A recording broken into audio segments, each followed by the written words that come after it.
My name's Eric. I am 39 years old. Huh? Oh, snap. Alright, let's watch this shit. Let me see what the chat looking like.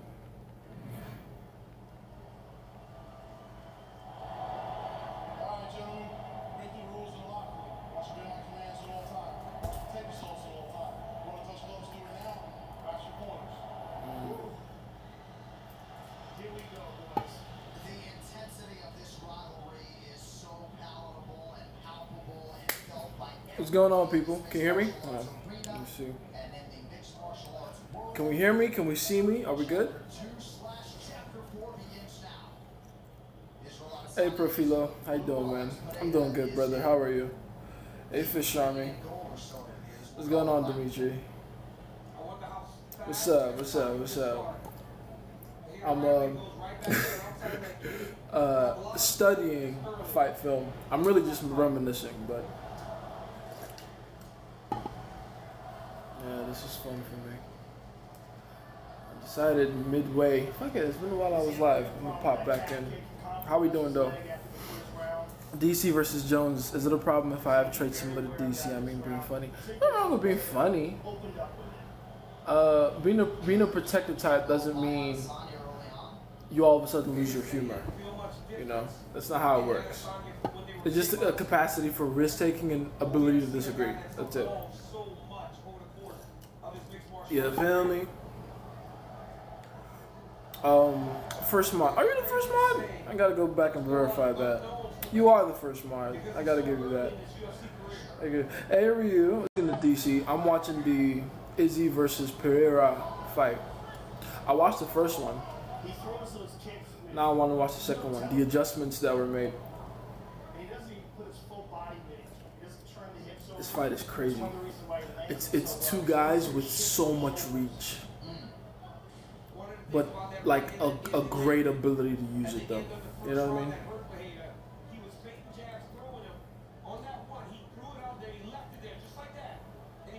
Are we all good though? Can we hear me? Can we see me? Put it into the body, then attacks that lead leg of Adesanya. Izzy feints.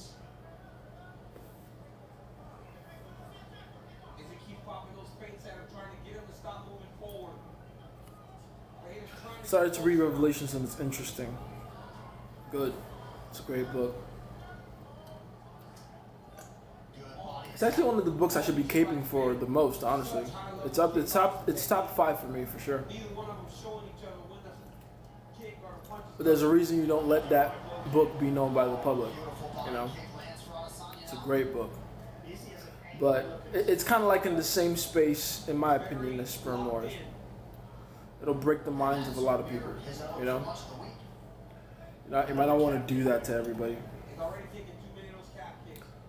What do you say to guys who say hair grooming is for women? I would say those guys are probably smelly. They're probably very unhygienic.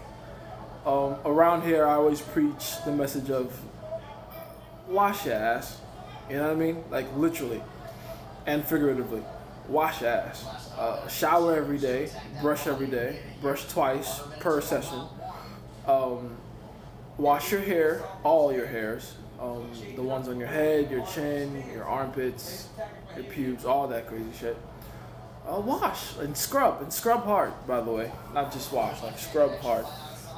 That's with regards to just general hygiene. As for hair grooming, like literally, make sure you're protecting your hair and skin. I say this all the time. Moisturize your skin, oil your hair. I use coconut oil, that's my oil of choice, but make sure you're applying some kind of oil on your hair. It's very important. Not only does it make it look shiny, that's cool, but it protects it. That's how you keep shit looking and feeling good for a long period of time. You feel me? Let's see. As for like them saying hair grooming is for women, I don't know what the hell that's about. I've heard a few people say stuff like that. I don't get the logic. So women should be hygienic and men shouldn't? I don't understand that logic. I don't get it. But yeah, wash your ass. I've never read the book The Pickup Artist. Ironically, I know. I've never read it. I've heard about it, never read it. So I'm gonna have to go read it first before I give you an opinion. It was good, Neb. How you doing?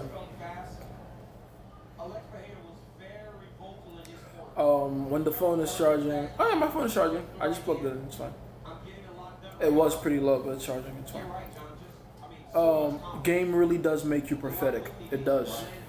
When you understand how people work, why they do what they do, and how, like, this is something I was talking to someone about very recently too, like 2 days ago.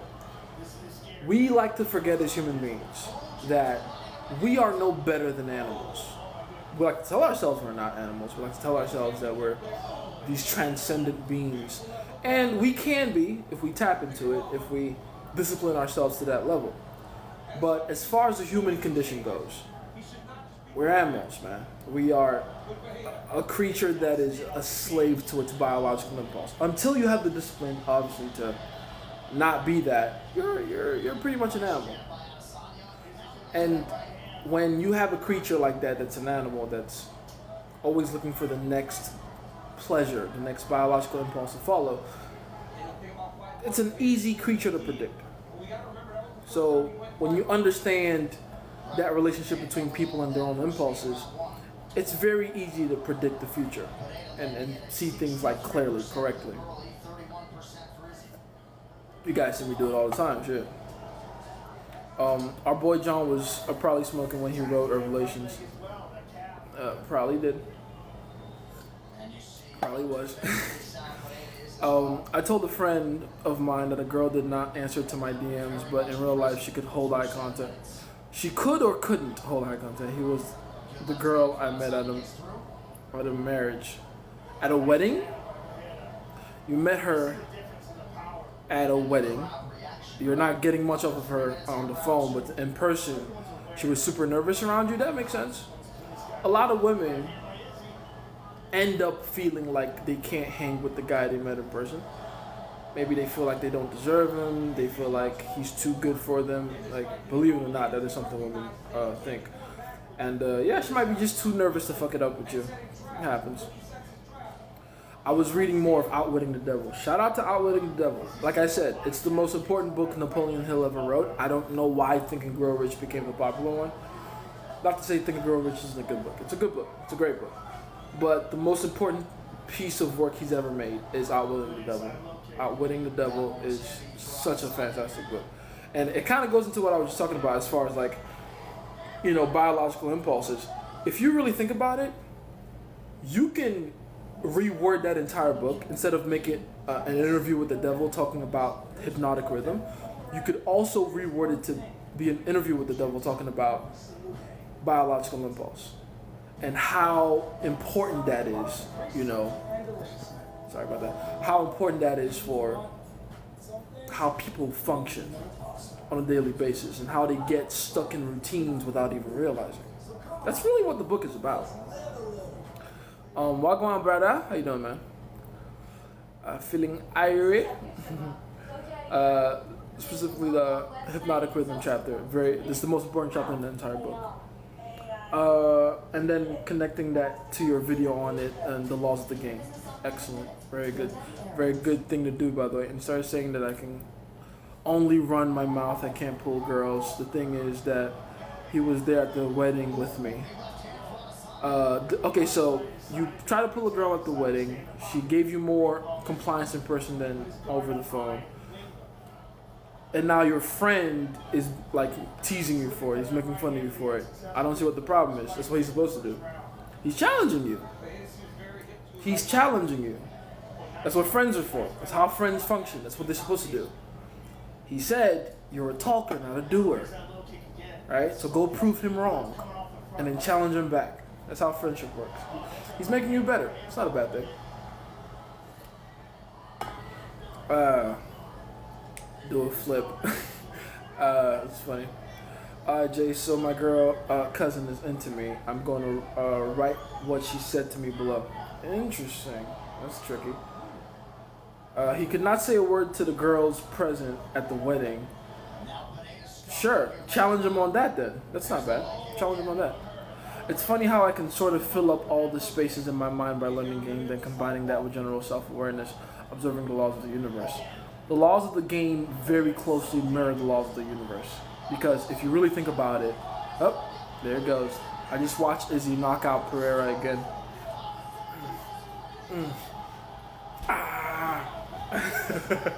One of my favorite knockouts.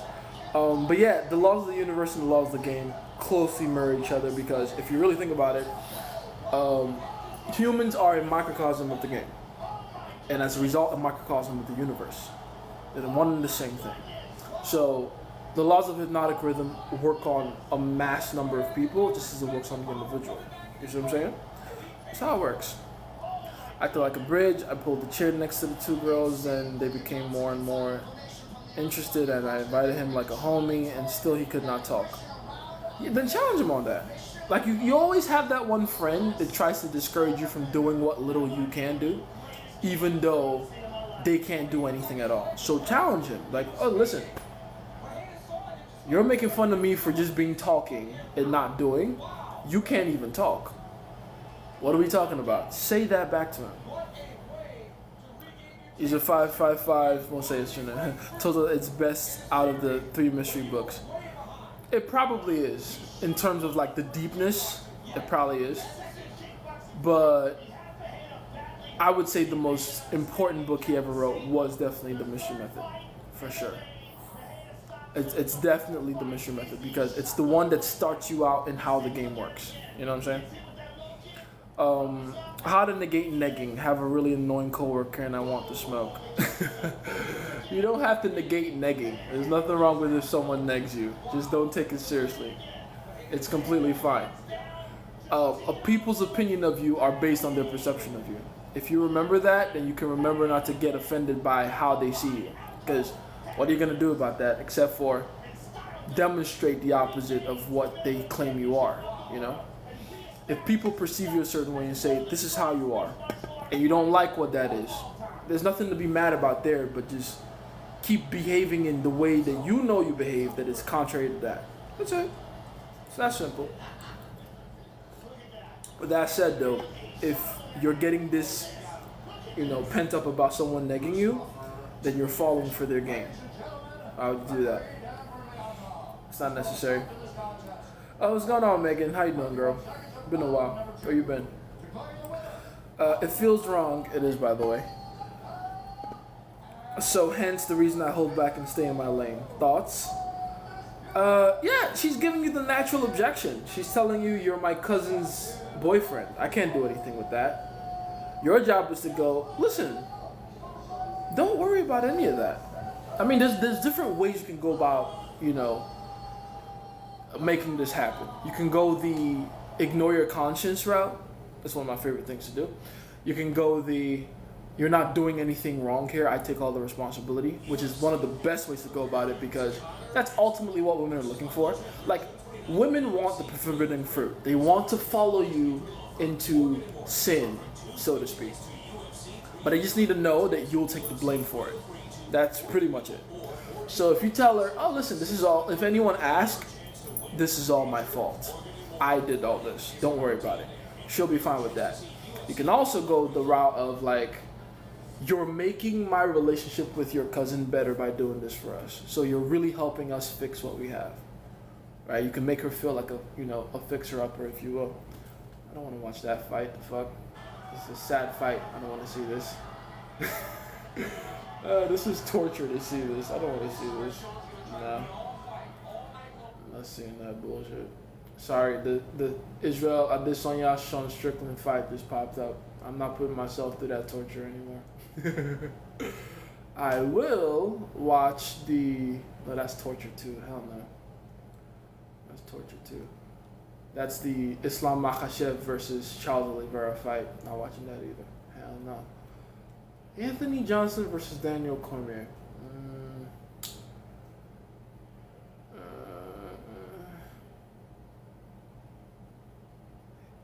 Imavov versus Joaquin Buckley. Alright, I'll see that. Why not? I think Imavov won, if I remember correctly. I'll watch that one. Why not? Anyway, back to what I was saying. You can also go the, you're making us better route. I think I already said that. Another tricky route you can use, if you want to use this, you don't have to, is that, it'll be like your own little secret. The reason that's not as effective is because you can only do so much reassuring that the secret won't get out to her. But you can tell her, like, listen, no one's going to find out, no one's going to know. You can do that. I personally don't like that because, it's powerful. You share a secret, women like that. But I like to do my business in public. You know what I mean? I don't care much for discretion when it comes to shit like that. Like, why do I gotta lie? Who am I scared of? What am I lying for? Fuck that. You know what I mean? It made me angry, can't lie. Why? Why are you letting it affect you that much? It's not that important. Just take it as your friend teasing you. And if at all your friend was being serious about it, then jab him back. You don't have to spare his emotions if he won't spare yours. It's fine. I see it as a back and forth on the habits of human and its connections to fear. Fair enough. So a couple updates on my soon-to-be girlfriend. I'll read that later. By the way, do you have any book recommendations to improve leadership? How to Win Friends and Influence People is a great book, I would say. There's a book on management I read once, a long time. I gotta go remember the name, but I remember it having some good things in there. I'll give you a list of all the books I've read on all things leadership and how good they are and how I rank them, because there's quite a few. There's one I have in mind right now that I realistically cannot tell you because it's a Nigerian book.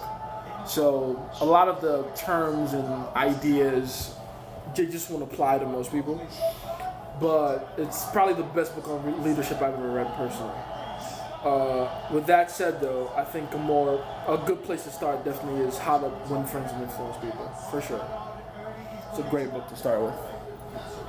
How me I feel break out my routine. If you have a bad routine with your girl, shout out to Jamaica, by the way. Shout out to all the Caribbean.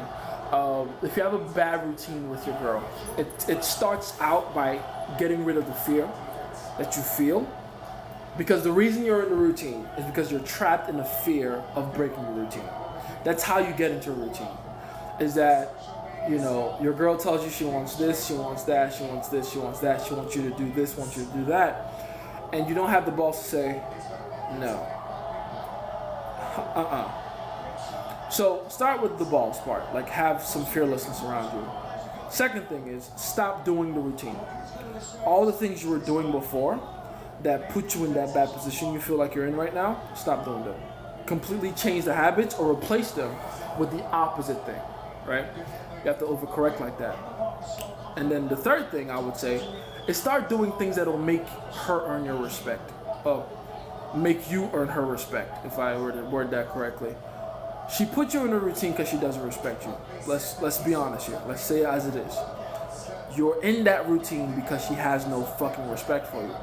You have to begin to do things that make her see you as someone worth respecting.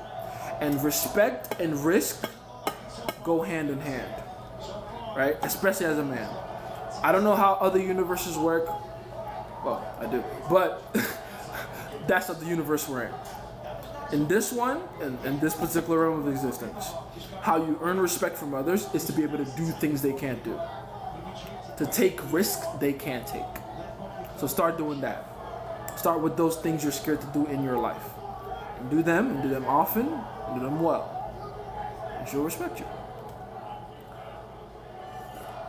I'm doing a little stress testing experiment on her because at first she was very anxious and couldn't go along without me, with me without blocking me. Fair enough. I read that correctly, I think. Let's see. Yes. Dimitri even recommended How to Win Friends and Influence People. There we go. It's a great book. Yes, I understand the teasing is what you meant to say. The teasing between friends, but as soon as I said that he wanted to tell everyone. The problem is that he is reduced to make fun of me with other people. Like, why? That might not be your friend. I don't know, man. It could be one of two things. I don't know what the situation is there. It's either he's your friend and he's teasing you and you're taking it too seriously, or he's not your friend and he has it out for you and he's secretly jealous of you.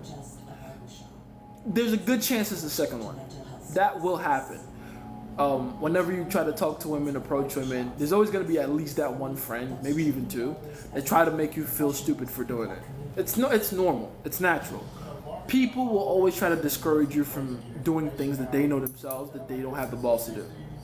Right? So when you're talking to women, like I remember when I first started out, the friend group I had at the time, there was a few guys in there that was like, you know, why would you do that? You're bothering these women. You're trying to be creepy, blah blah. And I had to keep telling them, like, listen, I got to start somewhere. I'm not saying I'm not being creepy right now, but I got to practice. I got to know what I'm doing eventually. If I had listened to them and just stopped, I wouldn't have gotten good at all. And that's kind of how it works, you know. It's not just with, you know, dealing with women either. It's with, you know, learning a new sport, trying out a new martial art, trying out a new craft. There's always going to be some naysayer in your life, you know. So you can't take that too seriously or too personally. It's not necessary. It'll distract you from what you got to do and what you got to learn. So, you know, keep that in mind. Let's see. The problem is that, all right, I read that one. Oh, what's going on, Eonix? How you doing, man? How to create urgency? In what context? What are we doing exactly? What are we creating the urgency for? And let's start with that. How do we know that creating urgency in that particular situation is the right way to go? Because sometimes you don't need to create urgency. Sometimes the urgency is already there. You just don't give it room to breathe. Sometimes it's not that she doesn't have urgency around you. You just haven't made it okay for her to be urgent around you. You know, I keep telling people, and people don't seem to realize this. It is your job to tell your girlfriend that it's okay for her to feel emotions around you. Because if you don't do that, right, they're gonna go away thinking like, oh, I can't do that. I'm a little, you know, I'm being too this, too that with him, too clingy. Women are very self-conscious and self-aware of how they are around you, and they don't want to do anything to chase you away. It is your job to let them know, I can handle this much. You're not gonna do this, and I'm gonna, you know, bolt and find the exit. It's fine. You can be this way around me. You know, people ask me all the time, how are your girls so obsessed with you? How are they always acting like this with you and clingy? It's because I let them do that. I make it happen. I let it be okay to do that, and then they do it. You feel me? It's your job. So first, give me the context. Let me know if it's even the urgency that's the problem, or maybe it's something else, and then we'll go from there. I'm very confident in all the imprinting I did in her and all the love bombing and comfort giving, blah blah. Slow your roll a little bit. You haven't been talking to her long enough, and you haven't even been doing stuff with her long enough to claim to be imprinting her. You've been making impact. Don't get it twisted. You definitely have. You've definitely been making more impact in her than most of the guys probably around her. But the imprinting starts when you can have a proper, you know, a sexual relationship with her, and then you can begin to give her specialized attention and time. When she doesn't go on a date, as in she doesn't want to go on a date with you, is that what you're talking about? In that case, that's not an urgency situation, right? Urgency is a tool you use to get her to make a decision she already wanted to make, but she has to want to make that decision to begin with. Does that make sense? Urgency isn't, I want to change her mind, I'm going to make her urgent. That's not how urgency works. Urgency is, she's made the decision, but she's been a little sluggish about it. Let's pick up the pace. So if she doesn't go on a date with you, that is not an urgency issue. That is an attraction issue more than anything. That is an issue of compliance. She doesn't like you enough, or she doesn't feel safe with you enough to want to be doing things in public with you. That's the problem. You see what I'm talking about? This is why I always ask for context, guys. The context matters. It does. Because you might be applying the wrong solution to the right problem. You feel me? Isn't imprinting and love bombing just massive spikes of negative and positive emotions? Yes, it is. But you haven't done anything massive, though. That's the point. Like, you think there's any massive spikes until you actually get inside that girl? Come on. You haven't done much. You haven't even, like, had your first big major fight where you legitimately don't talk to her for a month. You haven't, you know, done anything like get naked with her and then ignore her for a time after that. You haven't done any of that stuff yet. When you do, then you can start talking about massive spikes. Oh, for now, you're just doing stuff over the phone. It's as good as it gets over the phone. It's impactful for sure, but it's not massive. Like, chill out on that. You haven't started that process yet. You're still love bombing. You're not doing any imprinting yet. Not for real. If you want to read the pickup artist, we uploaded it to the group chat. Oh, fair enough. Thanks, I guess. So I believe she could handle a sudden few days without me. No, she can't.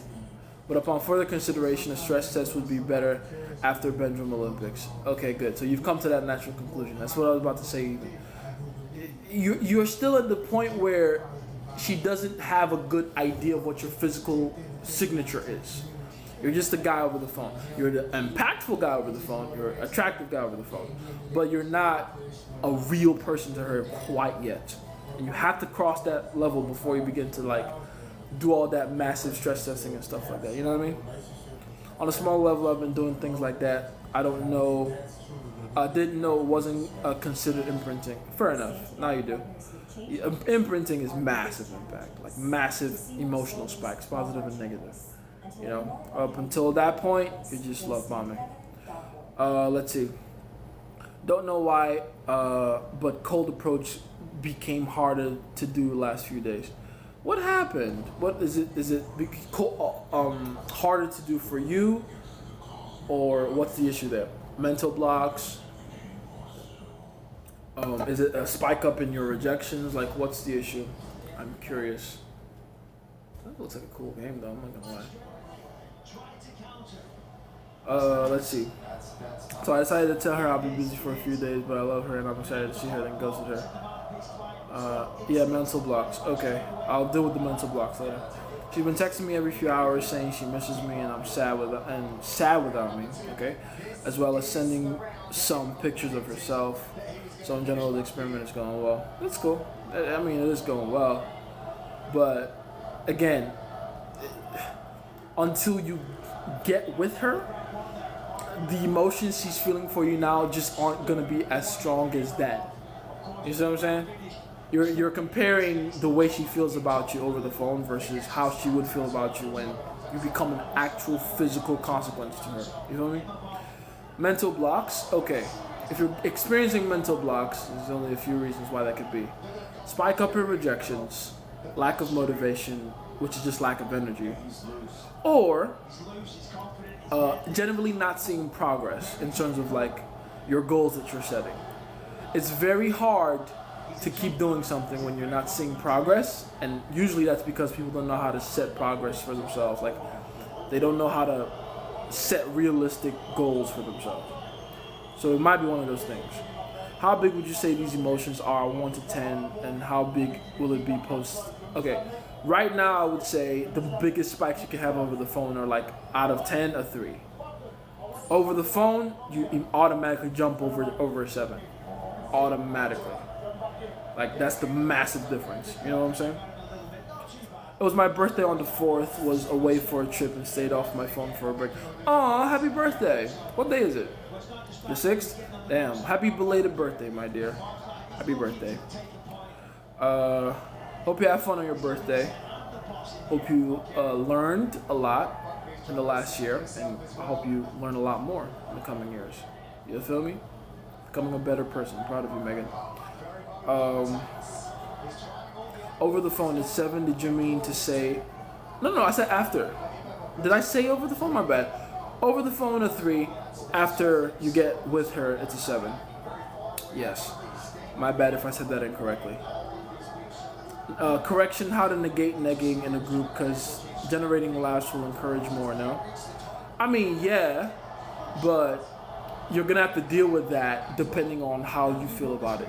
So if it's in your mind the point where you're becoming the butt of the joke of every joke, you might want to address that with some like direction, as in directness, and a little bit of aggression.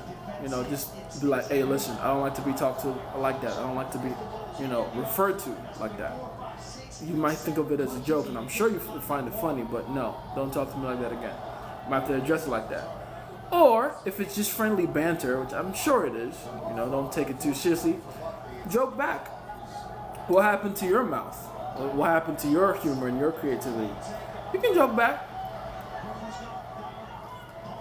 Don't just let people tee off on you like that. Joke back. There's very few occasions where it's okay or good to take the high road. In most situations, clap back. You feel me?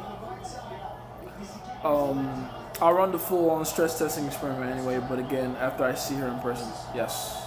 Good.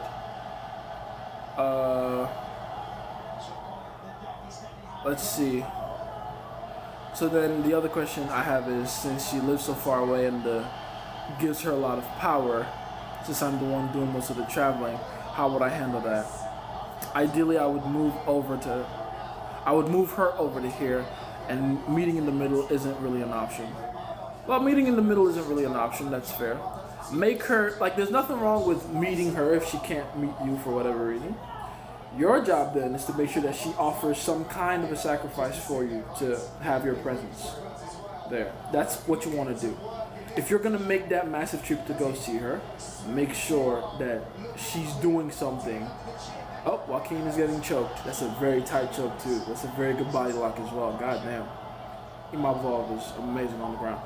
But again, the point is make sure that she's giving you some kind of sacrifice in exchange for yours. And you should be good. Thanks for the advice, Jace. No problem, man. Jace, this girl in my class, I think, likes me, but I don't know how to act. You don't know how to act.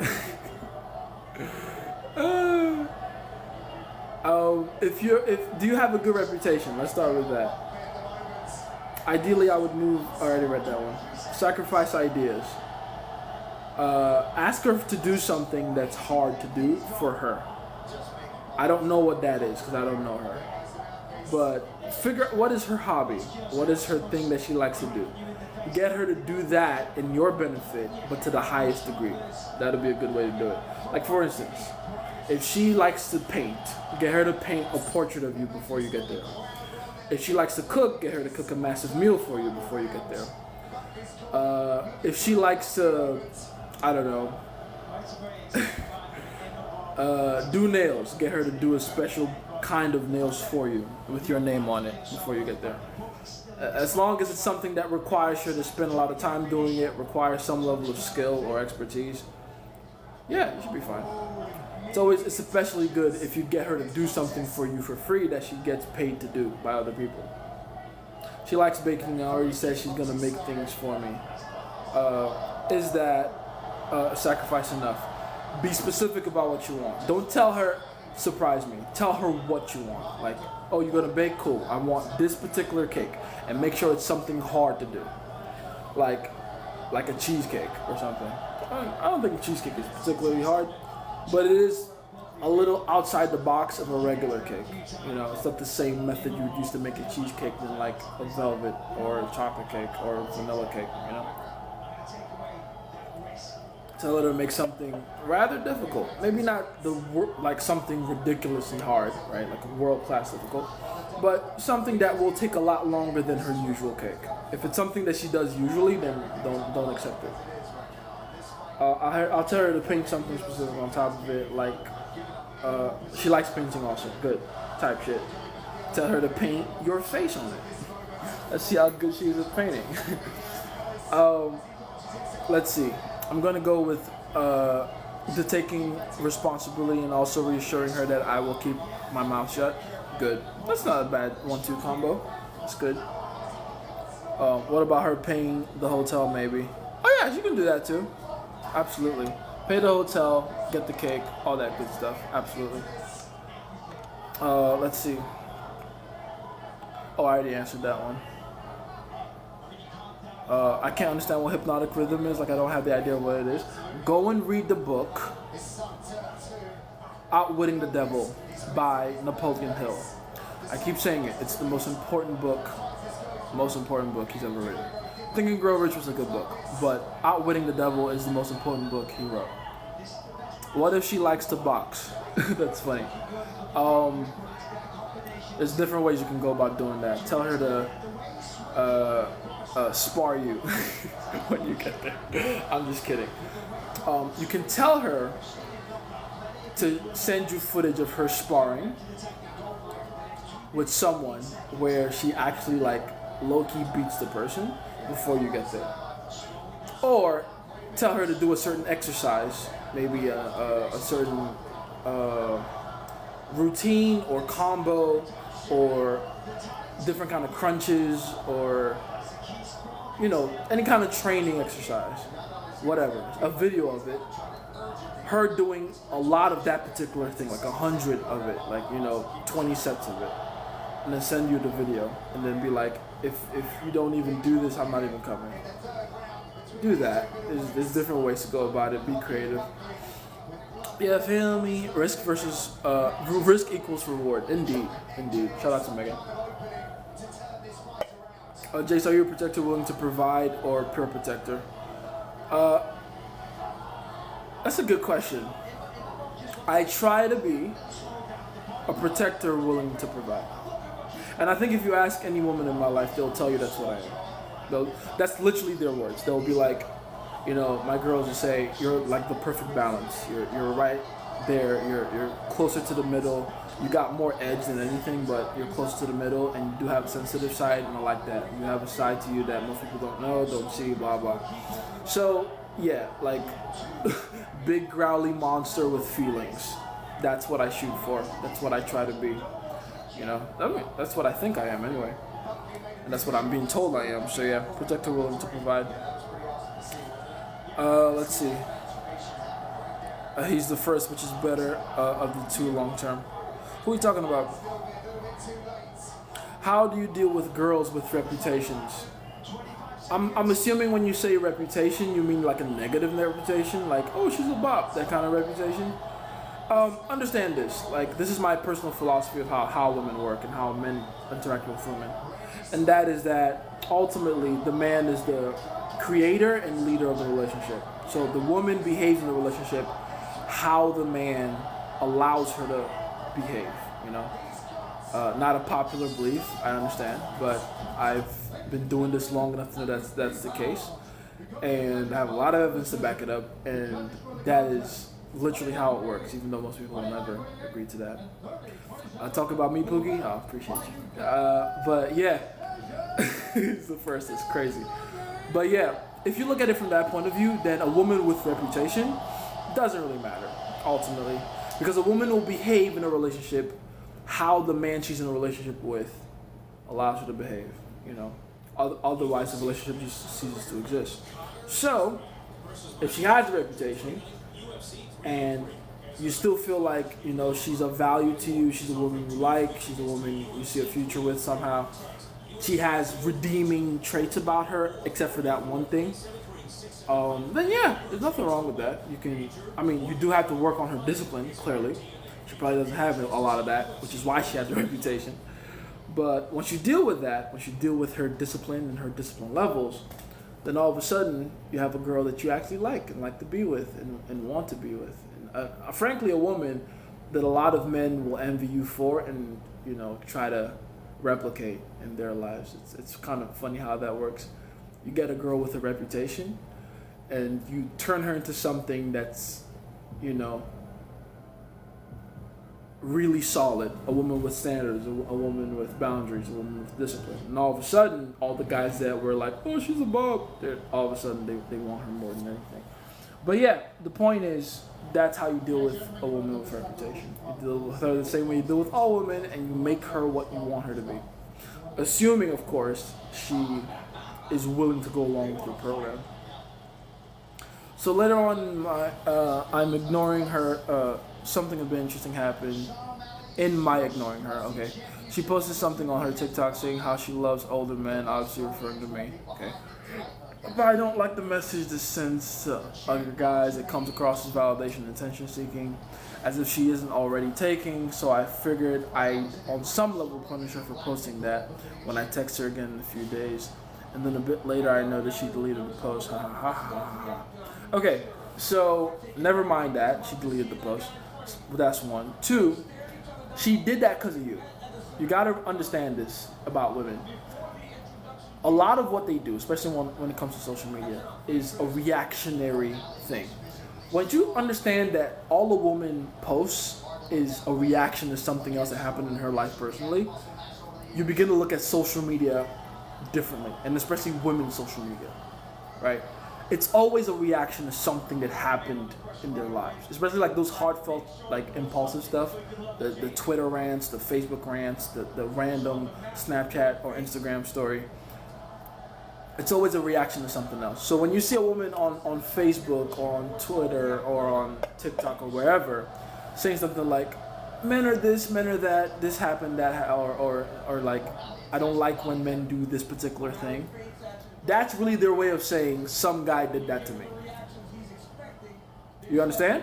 That's really it. That's it. That's social media is a reflective mirror of a woman's existence. That's all it is. So look at it that way. She posted that thing on TikTok because she just likes you. She loves you, and she wants to let the world know on some level that she really likes the experience she's having with you. Why would you punish her for that? Why would you punish her for telling the world that she's happy with a certain kind of experience? Now, she didn't directly say, I love Ryu, right?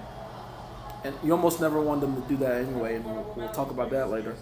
But, yeah, that's not a bad thing. Don't punish her for that, okay? It's a good thing. What's going on, Philip? How you doing, baby? As for the messages sent to other guys, don't worry about it. She's pretty. Whether she sends a message to other guys or not, other guys are going to be trying anyway. It's fine. Don't worry about it. Let's see. Oh, by the way, the line you gave me last group call worked like magic on the girl where the father stepped in. Oh, very good. Very good. I'm happy to hear that. I'm always happy to hear when the technique I give you guys works. Because I know it'll work. It's just a matter of execute it. So I guess she came to the conclusion on her own. She could have. It could have been like, oh, I don't want to send you the wrong message. That could have been it. But always go with the first, initial reaction. That's the most honest. And honestly, she likes you. How to create long conflict in a long-term relationship as a chill guy. In many ways. Many different ways to do it. The best way by far is to ignite competition anxiety. One thing you have as an advantage as a chill guy is that because you're so chill, you're going to have a lot of people that want to sap off your energy. And some of those people happen to be beautiful women. So, find your way to relax around some beautiful women. That should send a message. That's one thing to do. Second thing to do is, I don't care how chill you are, you still have the capacity for risk-taking. Or at least you can do it if you want to. So then is that behavior I should reward? You don't have to reward it or punish it. Just let it be. It's a reflective behavior. It's an effect to a cause. It's okay. Just let it be. Let it be what it is. Back to you though, creating conflict or increasing urgency or making your relationship more exciting, it can just come down to making sure that you're doing something that lets her mind wander. Like, you can be chill, but you can still be chill and go start martial arts classes and then come back with really chill, cool stories about how you have to spar with the chick.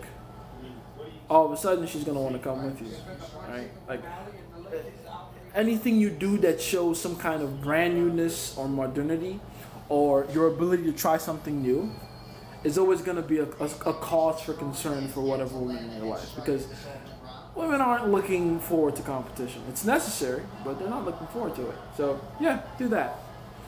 I mean, hell, you could do exactly what I tell people to do all the time. I say that as a joke, but yeah, you can literally plan a trip to Target and just dress to the nine. Like, I'm talking like a full 3-piece suit, tie and everything. And then she's going to be like, where are you going? Dressed like that. And you're going to be like, oh, I'm going to go pick up some things at Target. And then she's going to be like, why are you dressed like that going to Target? And you're like, man, I just felt like doing this. I feel good. I want to dress good. I want to look good. And then going to drive to Target. I'm going to pick up a few things and come back. And the entire time she's going to be blowing up your phone, calling you, texting you. Probably even offer to come with. Because who the hell are you trying to see at Target looking that good? You're not going to see anybody. But she's going to think that. You see how that works? So yeah, anything. It's kind of how it's interesting how that works. Anything you do at all to better yourself, remotely, automatically puts some kind of fear in the woman's heart, because women on a subconscious level, they all know this, right? When you're better, you're more attractive. When you're more attractive, they have more competition. They know this. It's very normal for them to understand this. It's just, most men need to catch up. You feel me? Hey, what's going on, TikTok, Ryan? You're not that late. Are you that late? Oh, you're kind of late, actually. Yeah. When she doesn't already answer that one. At any rate, my question is, how do I properly discipline a woman? You start by disciplining yourself. I keep telling you people, and this is something I mentioned in the Imprinting 101 series.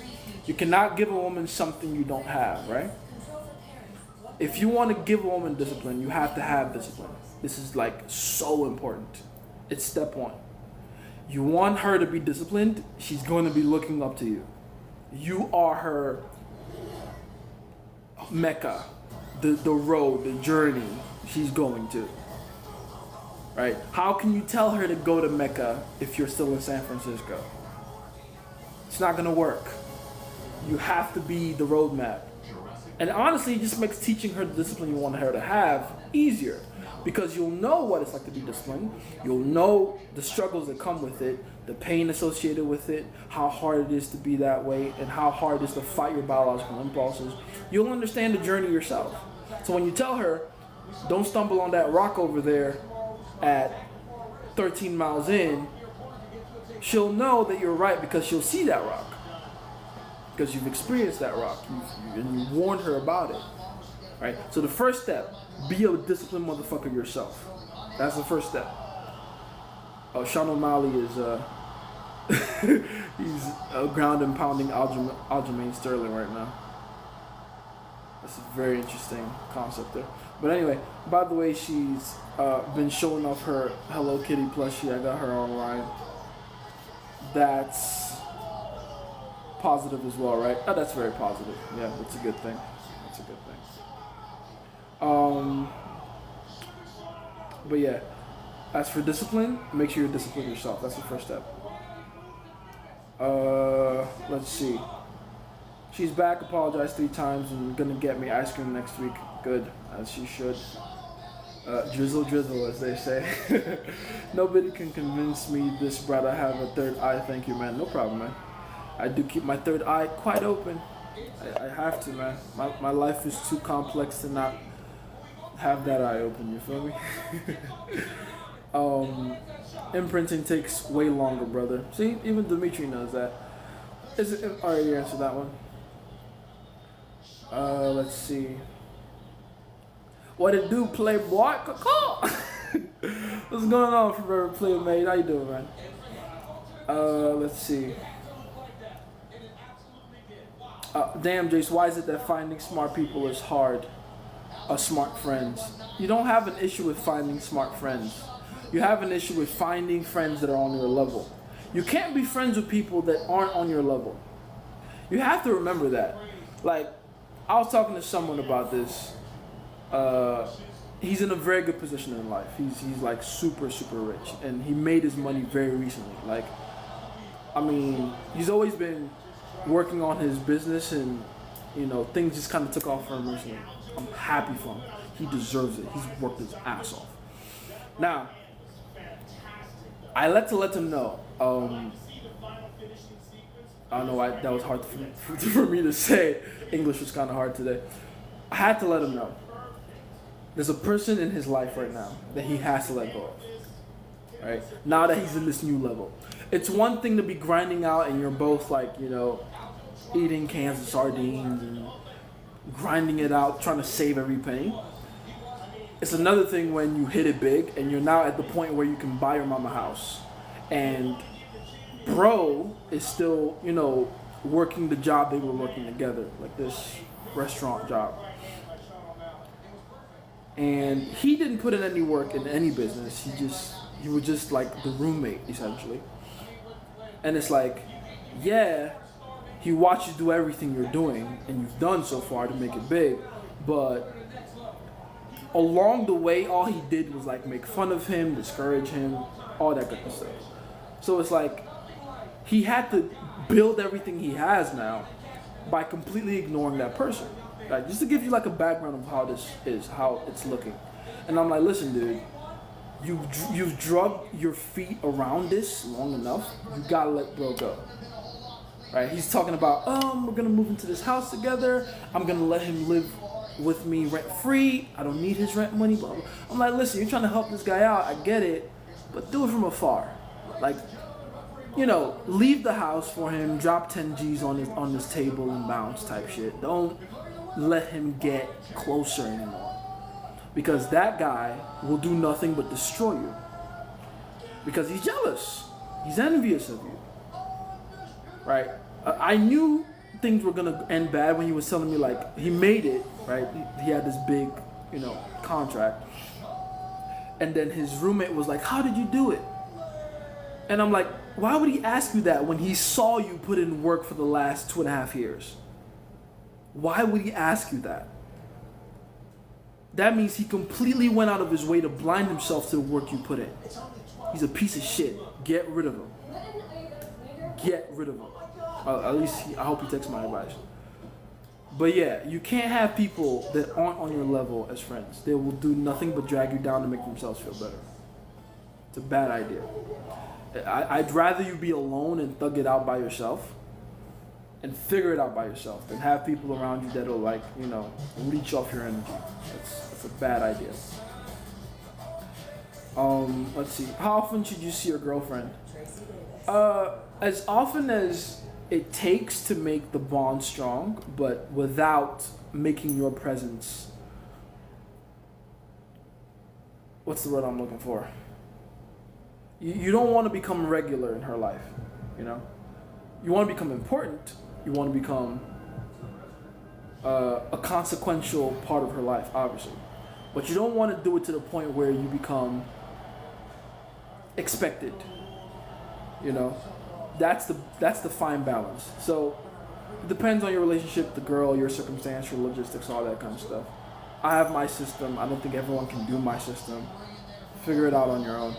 But basically, you want to make sure it's just enough times to be important without losing your respect over time. Familiar, thank you. That's the word. Appreciate that. That's the word I was looking for. Damn, why is English so hard for me today? But yeah, you don't want to become familiar. Okay? How big would you say these emotions? I already answered that one. No problem, Megan. Shout out to you. She gave her number, but once I asked for you to meet up, she dodged it. Yeah, so that's not an urgency thing.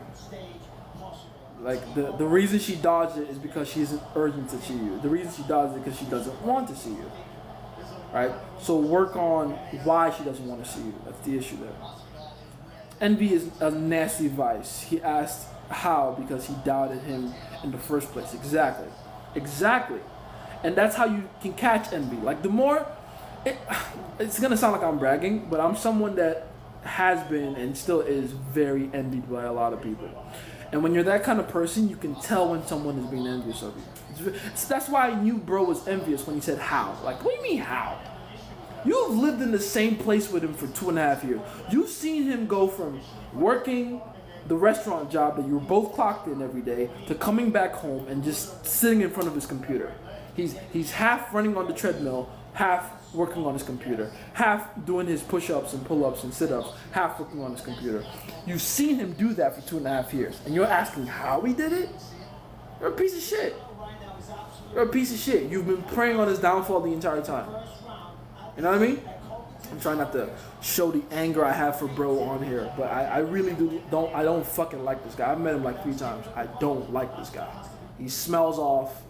He sounds funny. I don't like bro. I don't like him. I don't like him. He's a leech. He's a parasite. Fucking hate those kind of people. But yeah, and envy is a terrible vice, by the way. How did Dan Pena say it? He said, of all the 7 deadly sins, envy is the one you'll have the least fun with. And I've never parted that quote from my mind. Like, it's been in there for years.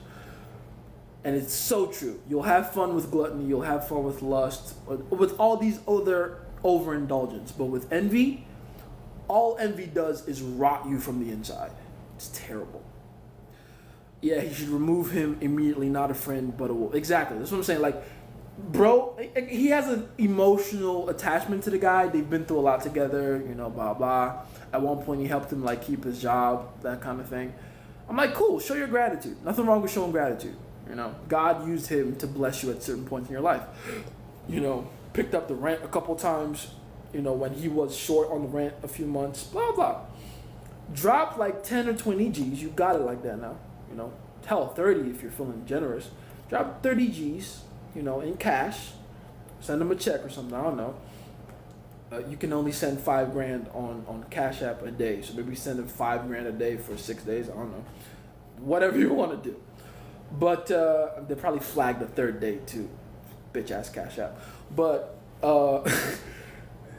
give him money. Give him, a thank you in the form of here's how to make your life easier.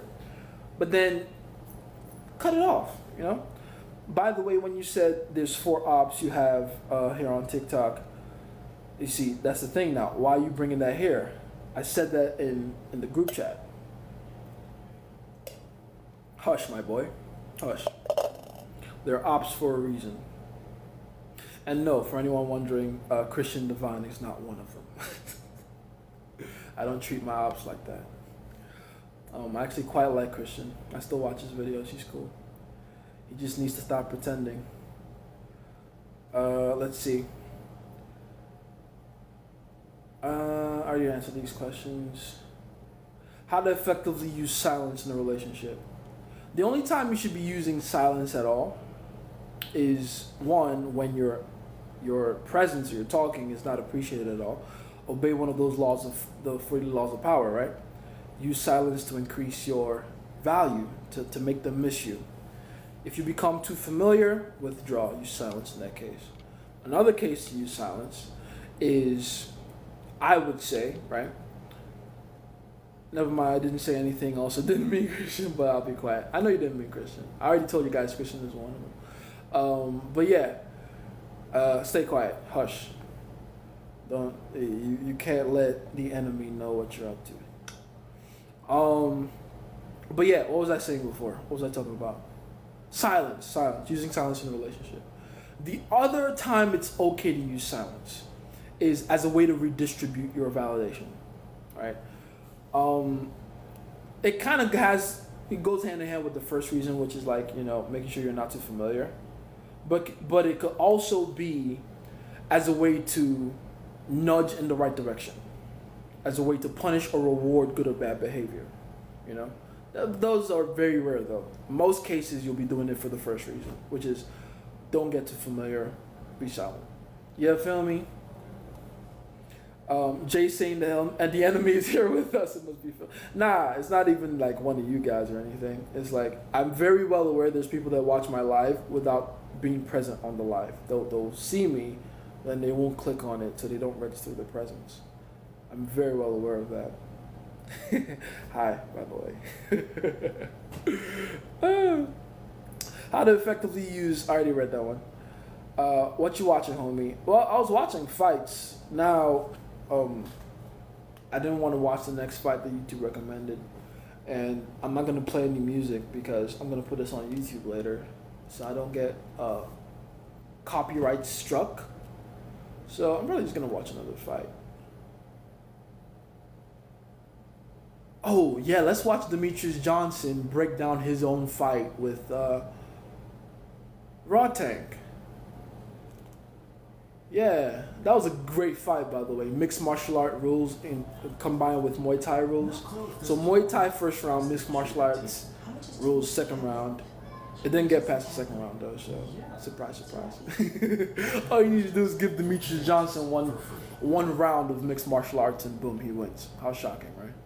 The GOAT at MMA wins. And yes, he is the GOAT.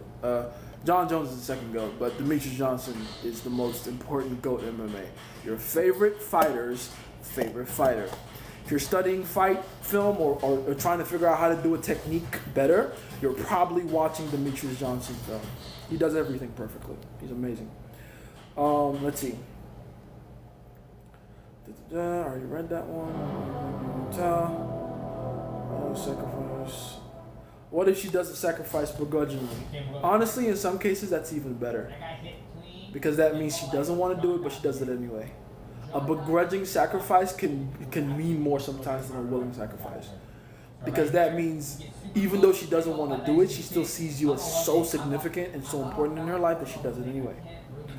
But again, be wary with that though. It's not always a good thing when that happens. For the most part, you want her to be a jolly good, happy camper when she's making sacrifices for you. You know? If he has my name, he is a goat. Indeed. Dimitri, not quite your name, but it's essentially your name, yeah. Demetrius Johnson. Dimitri. Yeah, same difference. Let's see. She likes the box. Tell her to do Shane Fazen's whole shadow boxing workout, film it and send it. That's evil, my friend. You gonna put a laughing emoji after that. That is evil. That a whole workout routine from, I don't even know who Shane Fazen is. Who is that? Actually, I do. The one dude, the one boxer dude that's a YouTuber. The light skinned dude. I know him. I do know him. I haven't seen his stuff in a while though. I haven't seen his stuff in a while. Shout out to him though. He's good. Doing it against her will is good, but not to the point of bearing resentment. Exactly. That is a good line that's very fine to cross. To not cross, right? If she wants to do it begrudgingly, that's one thing. If she does it to the point where she feels like the sacrifice isn't worth it, that's a bad thing. And this is why I always tell you guys, whenever you get women to make those massive compliances for you, make sure the reward either matches or surpasses the compliance she gave you. That way she can know that it was worth it to do that for you. Very important. You never want to build resentment in your relationships. And the way you do that is buyer's remorse. If you get her to make a sacrifice for you, and then she goes away with the idea like, oh, that sacrifice wasn't worth it, you're fucked. All right? You're fucked. So don't do that. Very important. Let's see. What do I expect from the book Outwitting?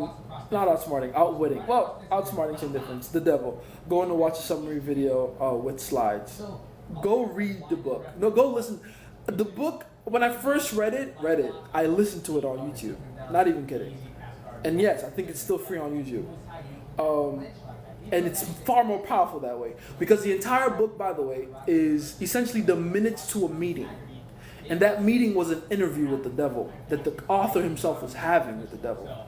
And when you read the book, you kind of have to imagine what that's like. But when you hear the book and you hear the author's voice, well, the person they say the author is his voice. And then the devil's voice was a deeper, more gruesome, more eerie type of voice. It becomes really real to you. And it gets spooky. I made the mistake of listening to that book the first time in my room by myself with the window shut and no light coming in. Big mistake. I had nightmares for fucking days. Actually, I advise you to do that too. I would because then the book becomes more emotionally relevant to you. Just saying. I mean, there's a good and a bad to it. The bad is because you get so fucking scared shitless, you probably only read the book once. That's the bad. It took me a while to get back to reading the book again. But I do advise you, listen to the audiobook in a dark room. Yes, do that. 5 pages of reading will be more valuable than any summary. Exactly. The books, I don't care what people say. Oh, summaries. Ooh, just get the ideas of the book. Fuck that. Read everything in the book. The stories are more important as a vehicle to understand the ideas. That's why stories are told in books.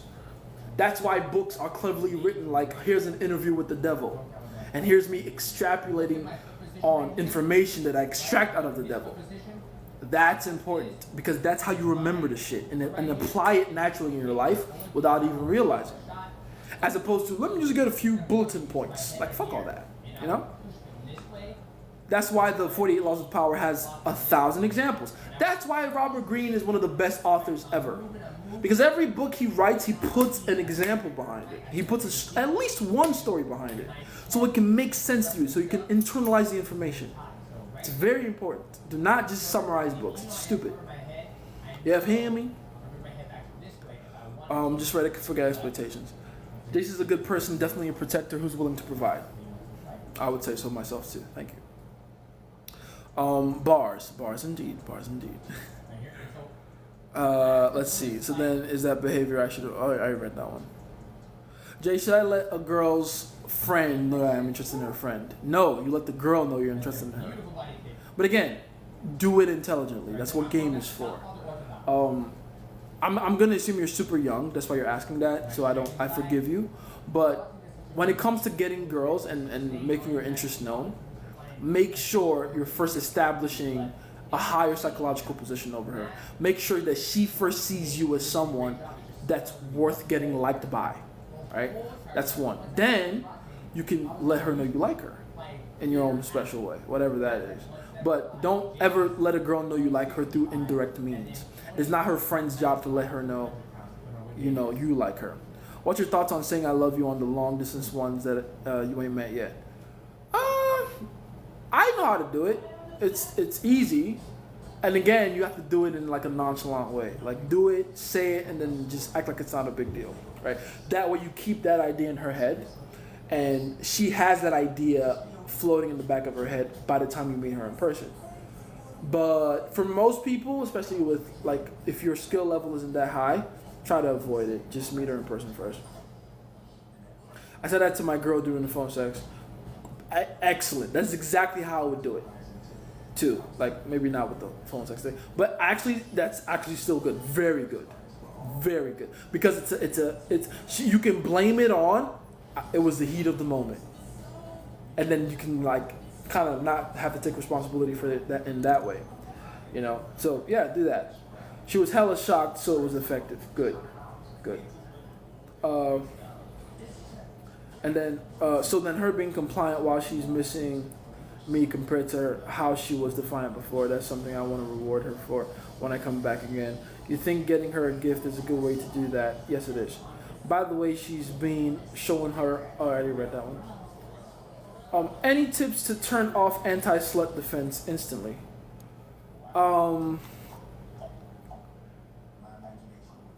Okay. I like to think about things proactively. I'd rather you ask me how to not trigger her anti-slut defense. And there's only one way to trigger it. If at all you're getting the anti-slut defense, by the way, old school pickup term, by the way, anti-slut defense. That's when a girl begins to auto-reject you. Auto-rejection, another old pickup term. Basically, that's when she begins to back up away from you. And it anchored along with her finishing. Oh, very good. But anyway, back to these terms. Auto-rejection. That's when a girl begins to reject you as a result of something that you did. And that's what anti-slut defense is. Anti-slut defense is something that comes up with women when you do something or say something that puts them in a position where they feel like they're a slut. That's really what it is. Even sluts, and there's a secret about women, even sluts don't want to be sluts. Even sluts don't want to be referred to or looked at or called sluts. Well, maybe by the guy they like in the privacy of the bedroom, but they don't want to be treated like a slut. They don't want the slut treatment. They don't want the bop treatment, as we call it, right? So they have a natural defense in place that comes up and begins to, and it looks like them rejecting you when you begin to say and do things that makes them feel like you see them as a bop. That's really it. So if you're triggering the anti-slut defense, it's because you're doing something fucking incorrectly. So that's the first thing. You should never, I don't even use the word anti-slut defense. You wanna know why? Because the way my game is set up and the way I teach you guys to talk to women, you will never trigger that shit. Never. Naturally. Everything will be done so correctly to the point where there will be no chance for her to feel like you're making her feel like a bop. Does that make sense? I triggered KT like 100 times. that's because you're doing something incorrectly. And by the way, let me tell you what that is. Let me tell you how to trigger the anti-slip defense. It's very simple. You say something overtly sexual to her. That's it. Overtly sexual, or overtly sexualizing the conversation, the interaction with her, without first getting the permission for it, right? And when I say getting the permission, I mean without first building attraction, anti-slut defense goes up immediately. This is why you can't walk up to a girl and just be like, ugh, I like your tits. You can't say that. You can think it, we all think it, but you can't say that. Because if you say that, what kind of girl would you talk to like that? A fucking bop. That's the only kind of girl that would be okay with that kind of treatment. So they don't want to be treated like that. Even if they're actually a bop. They don't want to be treated like that. Right? So, don't say anything overtly sexual until and unless you've established mutual attraction. When you establish mutual attraction, and then you build comfort after that, like a little bit of comfort, make her feel like, okay, attraction. You build that idea of you're psychologically in a higher place than her. You make her feel like you're a source of validation. Then you build comfort, make her realize, oh, he's cool, he's awesome, but he's human. Right? He has a human side. There's parts about him that are down to earth. He's got a sensitivity to him. He's got flaws, if you will. Right? There's parts of him that, you know, he's a guy, he's a human. When you have that done, then you can be like, you know what, I do find you attractive. And I would like to see the color of your areolas. Obviously with some priming before that point, but the point is, if you only trigger the anti-slut defense if you're rushing things. Simple as that. How do you marry or engage one first without making the others feel like they're not the favorite? Oof, that's tricky. It will require you to use a lot of logistics to explain yourself. You know, you have to explain to the other ones that you don't care about marriage. You're just doing that for that particular girl. And then if they go, oh, but why don't you want to get married to me instead? Then you just come up with an excuse like, oh, she's the one that's been there the longest or something like that, right? But you have to make it sound like, again, this is why I say, if you're gonna, especially in your case, guys like us, Dimitri, we don't get to get married to one chick, bro. Like, if you're gonna do the marriage thing, marry all of them, or marry none of them. You don't get to do like, oh, I'm just gonna, this one is mine. Like, nah. Marry all of them or none of them. Like, that's how you gotta do it. I'm sorry. Russian things, my Russian girl escalated before establishing comfort with her. There you go. See? You were out here rushing the Russian. Why would you do that? Bars. Let's see. Should I teach my girl how to handle the DMs or comments she gets from guys, or does it matter? Oh yeah, that definitely does. Absolutely. Like, you are going to teach her everything around her code of conduct. Online, in public, the way she treats you in public, the way she moves with you in public, everything.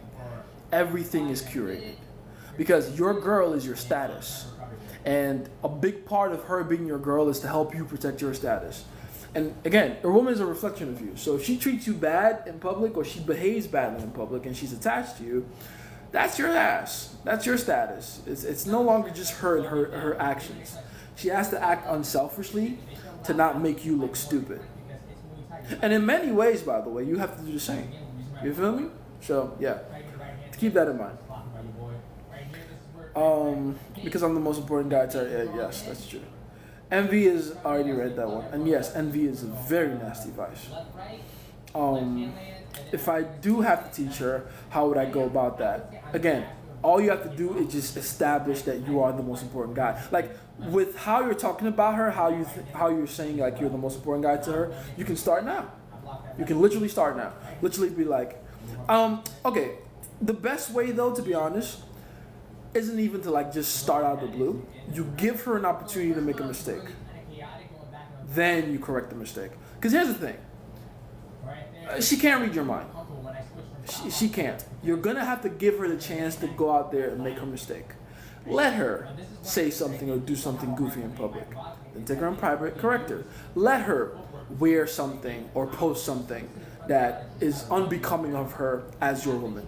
Then you let her know, no, that's not how we behave around here. Right? Always, by the way, pair it with that idea that you're willing to end a relationship if she doesn't conduct herself a certain way. Right? Because there will be like a back and forth there. They will try to, fight back. And your job is to remind her, like, listen, no, it's either this way or the highway. Like, this is how it should work. And then she'll go, okay. That's pretty much it. Let's see. Yeah, it should remove him and really not a friend but a wolf. Exactly. By the way, when you said there's 4 ops, you have. Oh yeah, I didn't write that one. Look at me reading it again. I've heard you say this before, but I didn't 100% get how women cheating is the guy's fault. I actually have a video I just made about that. I think I'll post it. Honestly, tonight. I might just post it later or tomorrow. But here's a few things you have to understand about cheating in general. I'll just repeat the things I said in that video here. First of all, understand what cheating is. Cheating, if you really think about it, is essentially not real. It is a concept we came up with to shame people for not following a strict monogamous rule in relationships. And the irony to that is monogamy itself, as far as human existence goes, is a very brand new concept. Like, if scientists are right and we've existed for at least 100,000 years, like millions of years, according to some of them, monogamy has only existed for like what? 300, 400 years? For real? It's only been completely, intertwined into our society in like the last 350, 300 years. It's a very new concept. Up until recently, as human beings, we didn't shame each other for not having just one wife or one husband. Does that make sense? That's the first thing you have to remember. Cheating is unfaithfulness to one concept that we came up with. That's one. So guys constantly comment sexual things under her post. What should I do here? Have her block them? No. That's what comes with a bad bitch, dude. Like, guys always are gonna try to holler at her. Why are you even worried about that? Don't worry about that. Anyway, back to what I was saying, Ryu. Stop distracting me from this important thing. Cheating, the concept of cheating. It's not really a part of our biological makeup to not cheat. Does that make sense? Like, really remember that. Especially for men, and this is very important. For a woman, it makes sense to lock down a man. One man. Why? And that, by the way, has been true since the beginning of time. On an evolutionary level, it makes sense, and it makes more sense for a woman to have just one man. To put all her eggs in one basket. Why? Because when women get pregnant and have children, they're in a vulnerable state. So it makes sense to overcommit to one man so that that man will in turn stick by her side when she's in a vulnerable state. It's going to be very hard for a woman to do that with multiple men. Especially when those multiple men know that there's other men present. Does that make sense? That's why there's a lot of single mothers, because she gets with a lot of guys, and then all those guys go, that ain't mine, and then they all bounce. That's how it happens, and that's why the smarter thing for women to do is invest in one man so that they can guarantee that man sticks around to help her raise the kids. Now, for men, it's kind of the opposite though. The kid nurturing part, as far as biology goes, that is not the most important part for us. Because we don't have the same kind of privileges women have as far as opportunities for sex and number of options. The average man does not have the same numbers or opportunities for sex and options that women have. That's why women can be as selective as they are. That's why women can decide to pick the best of all the men they have at their option available to them and honker down on him. For men, the strategy can't look like that for us because we don't even get the same number of tries they do. So for us, it's a quantity thing. It's a numbers game. How many women can you get to carry your seed to term? That's how we meet our biological imperative. Again, on a biological level, I'm not saying do this. This is not fucking life advice. I'm just saying, as far as the animal that we are, that is our design. Right? Women find the best man. Men find as many of the high quality women he can find. That's it. That's the game. Now, where does cheating come in? Cheating comes in when either the woman can't find the best man, or she doesn't feel like she is with the best man. She's trying to replace that man. Or in terms of the man, he just has to go on to his next option. Job done with this one, time for the other one, time for the next conquest. It's a part of our DNA. Right? So, when you look at it like that, monogamy kind of hinders that for us. It helps for women. Monogamy is ideal for women. That's what women want. It makes sense for them. It doesn't make sense for us. For example, have you seen those stories of guys that find out after years of raising their kids that their kids aren't theirs? You know how easy that would have been solved if they just had a second bitch or a third bitch? You see how that works? And by the way, that is a lot more common than you realize. That's not even like, oh, it's a very special story. Like, it happens quite often. Paternity fraud is very common, right? And then on top of that, there's another kind of fraud that isn't paternity fraud, but it's very similar, which is where she has a man in her life, husband, boyfriend, blah, blah, but she keeps going outside of that relationship to get what she really wants, which is sexual energy, real, genuine desire, masculine energy. The feeling of safety and protectorship that her man that she has at home can't provide her with. So again, it's an animal thing. Remember that. Like, this is very important. Remember that. Okay?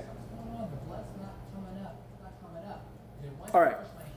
With that said, let's not go into like how relationships work. We now know that women cheat to replace the man they're with. They don't feel safe with the man they're with. So they cheat, again, biological level, to replace that man, to get a better one. So if a woman cheats on you, that essentially means you became replaceable. Whose fault is it that you became replaceable?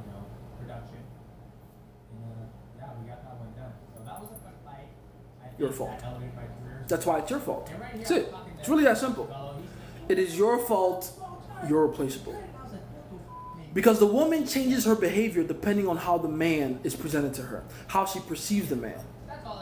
If she now perceives the man that she's with as weak, and she has that biological inherent need to replace him, and she decides to employ the strategy of cheating, which, as we can all agree, is an underhanded strategy, right? Like, why not just leave the relationship? Why not just leave that relationship completely and go get the next guy? Which, by the way, they're not going to, mind you. Like, in case you want me to explain that part, why would she leave the comfort of a solid relationship to go out there in the wild without having anything as a backup yet? You see the point? It all comes down to like our biological impulses. That's why people cheat. That's why women specifically cheat. They want to replace you when they cheat on you, but they don't have the balls to just go, I don't like you anymore. I'm gonna go be lonely for a while and then figure it out and get the next best thing. No, they keep you around to keep extracting resources, attention from you. Then, behind your back, they go find your replacement so that they can make that seamless transition from one guy to the other. Right? I shit on the red pill guys a lot. But I keep telling you guys, the ideology itself is infallible. And I like when they say the monkey branching thing, right? The concept of like, that's how women go from one relationship to the other, monkey branching. They take one branch, they figure out, this branch is a little too soft. I don't trust this branch anymore. I might fall off. But I'm not going to let go of it, though, until I know that there's a sturdier branch within my reach. That's another key thing, right? Just being a better guy doesn't cut it. It's being a better guy that she can get, right? It's attractiveness and attainability at the same time. There's another guy, another branch that I can swing to. Then I'm going to let go of the old branch. That's it. So whose fault is it that you're no longer a sturdy branch.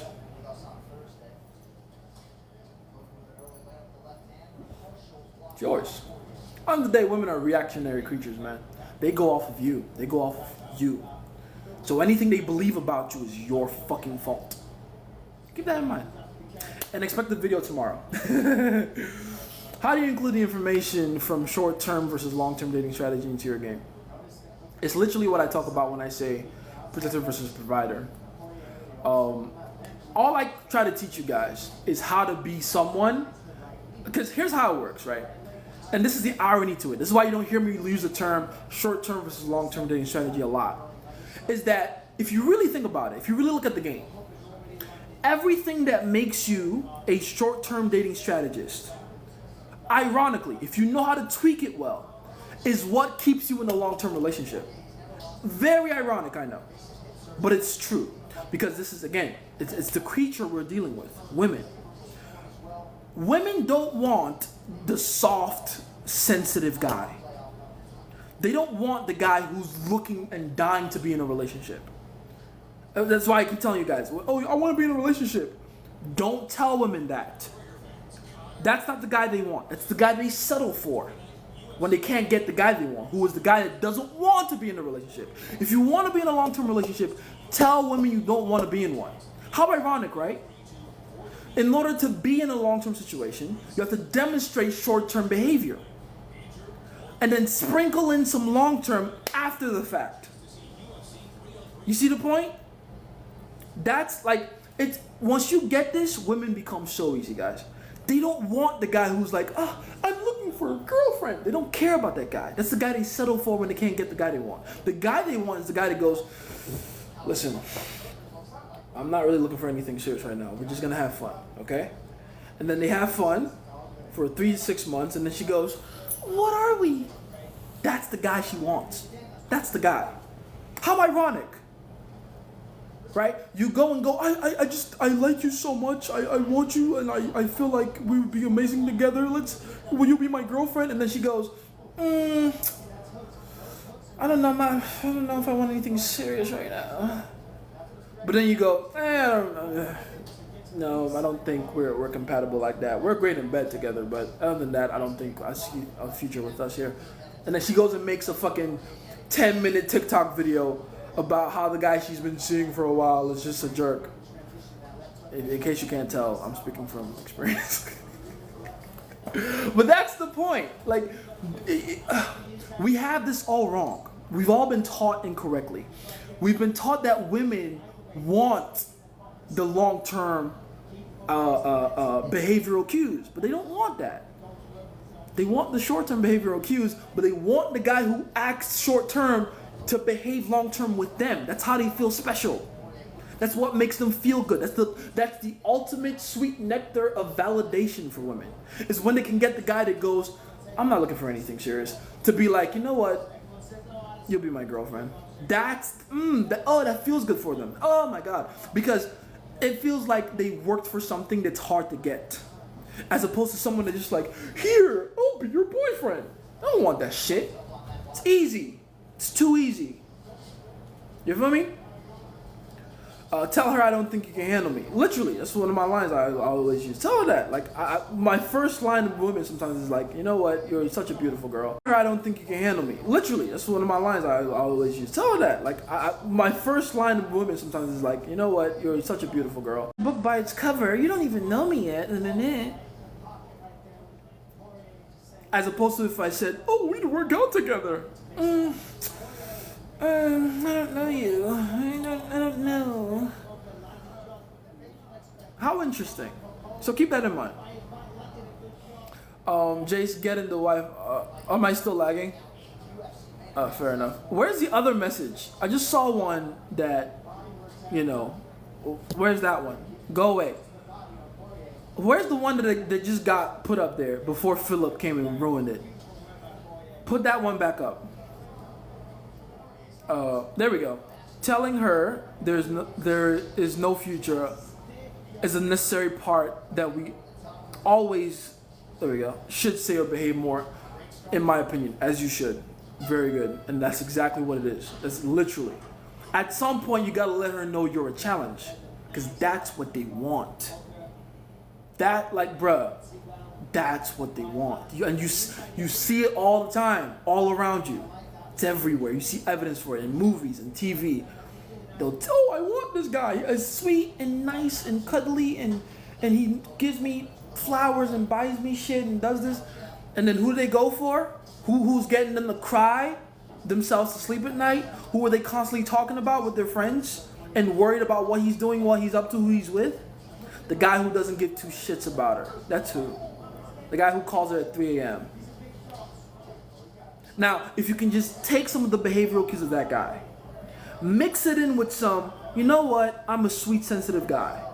You will now become the perfect motherfucker. Like, that's how you get them. I'm telling you. That's what I'm trying to tell you guys when I say protector with the willingness to provide. Short-term dating strategist with the willingness to do long-term dating strategy shit. That's it. You know what I'm saying? That's exactly what I'm talking about. Let's see. I understand the information, but I know I got the also mean how do you know when to switch up and show some provider type tendencies? I would say when you've completely established that you are the guy whose validation she should be taking. Then you can show some provider type tendencies. When she starts seeing you as like the cool guy, when you notice that she's very careful around you, very careful not to offend you, very careful not to, say the wrong thing around you, she's very bought into your frame, then you can start being human with her. And tell her a cute story about, when you were 4 and you scraped your knee when you were riding a bike. Makes you human, makes you grounded. You feel me? Because she's almost crashing out talking about, I just want you to be nice to me. You probably overdid it. But again, is she joking? She's saying it joking, like, I just want you to be nice to me. Because, girls will do that sometimes. Losing one of my leases because of a subletter who envied me. They will sabotage to take over. For real, man. See, that's why I'm scared to get into real estate. I've heard too many, horror stories about real estate to get into that business, man. I don't care. If I get, listen, this is kind of mind I am. Should we actually say it, or is it a behavior thing? Honestly, both. Do both. Say it. Like, tell her, listen, I'm not really looking for anything serious right now. Or say something like, I like you a lot. I do. I like you so much, but I just feel like at some point we really hate each other. We really resent each other. So let's promise each other we'd never get to that point, okay? Say stuff like that. Back to real estate. If I ever get into real estate, right? This is my idea. I'm gonna tell you guys because I like you guys. If I ever get into real estate, like let's say God blesses me, especially while I'm still young, and I get to like $40 million, I will take 20 million of that money and I will dump it into real estate, and I will make the rent, like for that area, I will crash the prices single-handedly. That's my plan.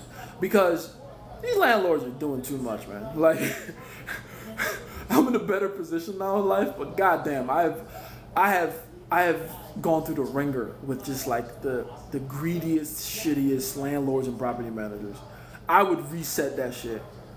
I would go to the most expensive place in America and just crash the prices myself overnight. It'd be very easy. I charge everyone $100 for rent for 3 bedrooms. I'm not kidding.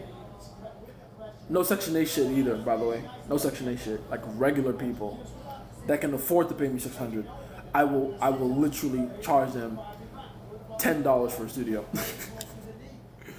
What was the thing you said around if I ever become too much to handle for you, I get it, or something? What were you talking about? When I said, like, when I give the speech about, like, if she feels like I become too much of a source of anxiety, but that's an entirely different thing, though. You're missing the context. It's an entirely different thing. Let's see.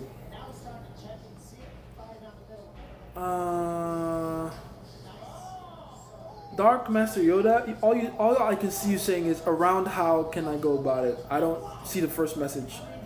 I'm guessing there is a first, but I don't see it.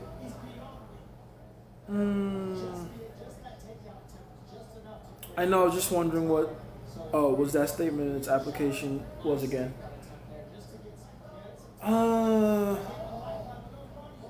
I mean, we can talk about that, but not right now. I gotta get to these other ones. If your girlfriend ignores you because she's mad at you, that you ignored her for a week, okay? I did that. Are you asking me what you should do, or I did that because I was mad that we agreed that she won't shake hands with any man, but she broke it. Interesting. Should I break up, or am I clearly wrong? The relationship is new. Oh yeah, especially for a new relationship, you're sounding crazy, my boy. You told her she can't shake any man? Interesting rule. Interesting rule. The problem with rules like that, and this is why I keep telling you guys, be careful with ultimatums. The problem with that is that it does nothing but make you look insecure and weak. Like, we all have insecurities, but you gotta make sure that she still thinks you have a handle on them. Does that make sense? She has to know that you have a handle on your own insecurities. If you look like you can't handle them, that's a problem. It's a big problem. When you say don't shake any other man's hands, you're essentially telling her, I think that I'm such a piece of shit, like I'm such a terrible person, and I'm such a, not even terrible person, I'm such a weak and replaceable man that all you need to do is shake another man's hands and you'll run off with him. And I'm sure that's not the message you want to send, but that's the one she's receiving. If all you have to do, and all you have to do is be triggered, like if all it takes to trigger you is she shakes another man's hands, like come on, son. Come on, son.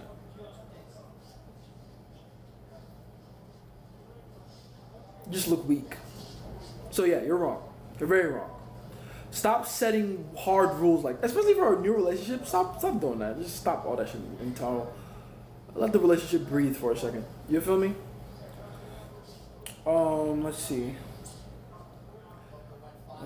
Power. You're responsible for all that happens in your relationships. Yes, you are, because you're the man and you lead that shit. I got a rule that she has to wear a blindfold around her. Shut up, you. No, you don't. Let's see. What's your? Oh, you read that one. Yeah, I feel me. Yeah, I feel you, baby. You should watch the laws of the game. You gave her confidence to ignore you from you. That's good advice, bad context. Is it better to be 90% protector and 10% provider, or 10%?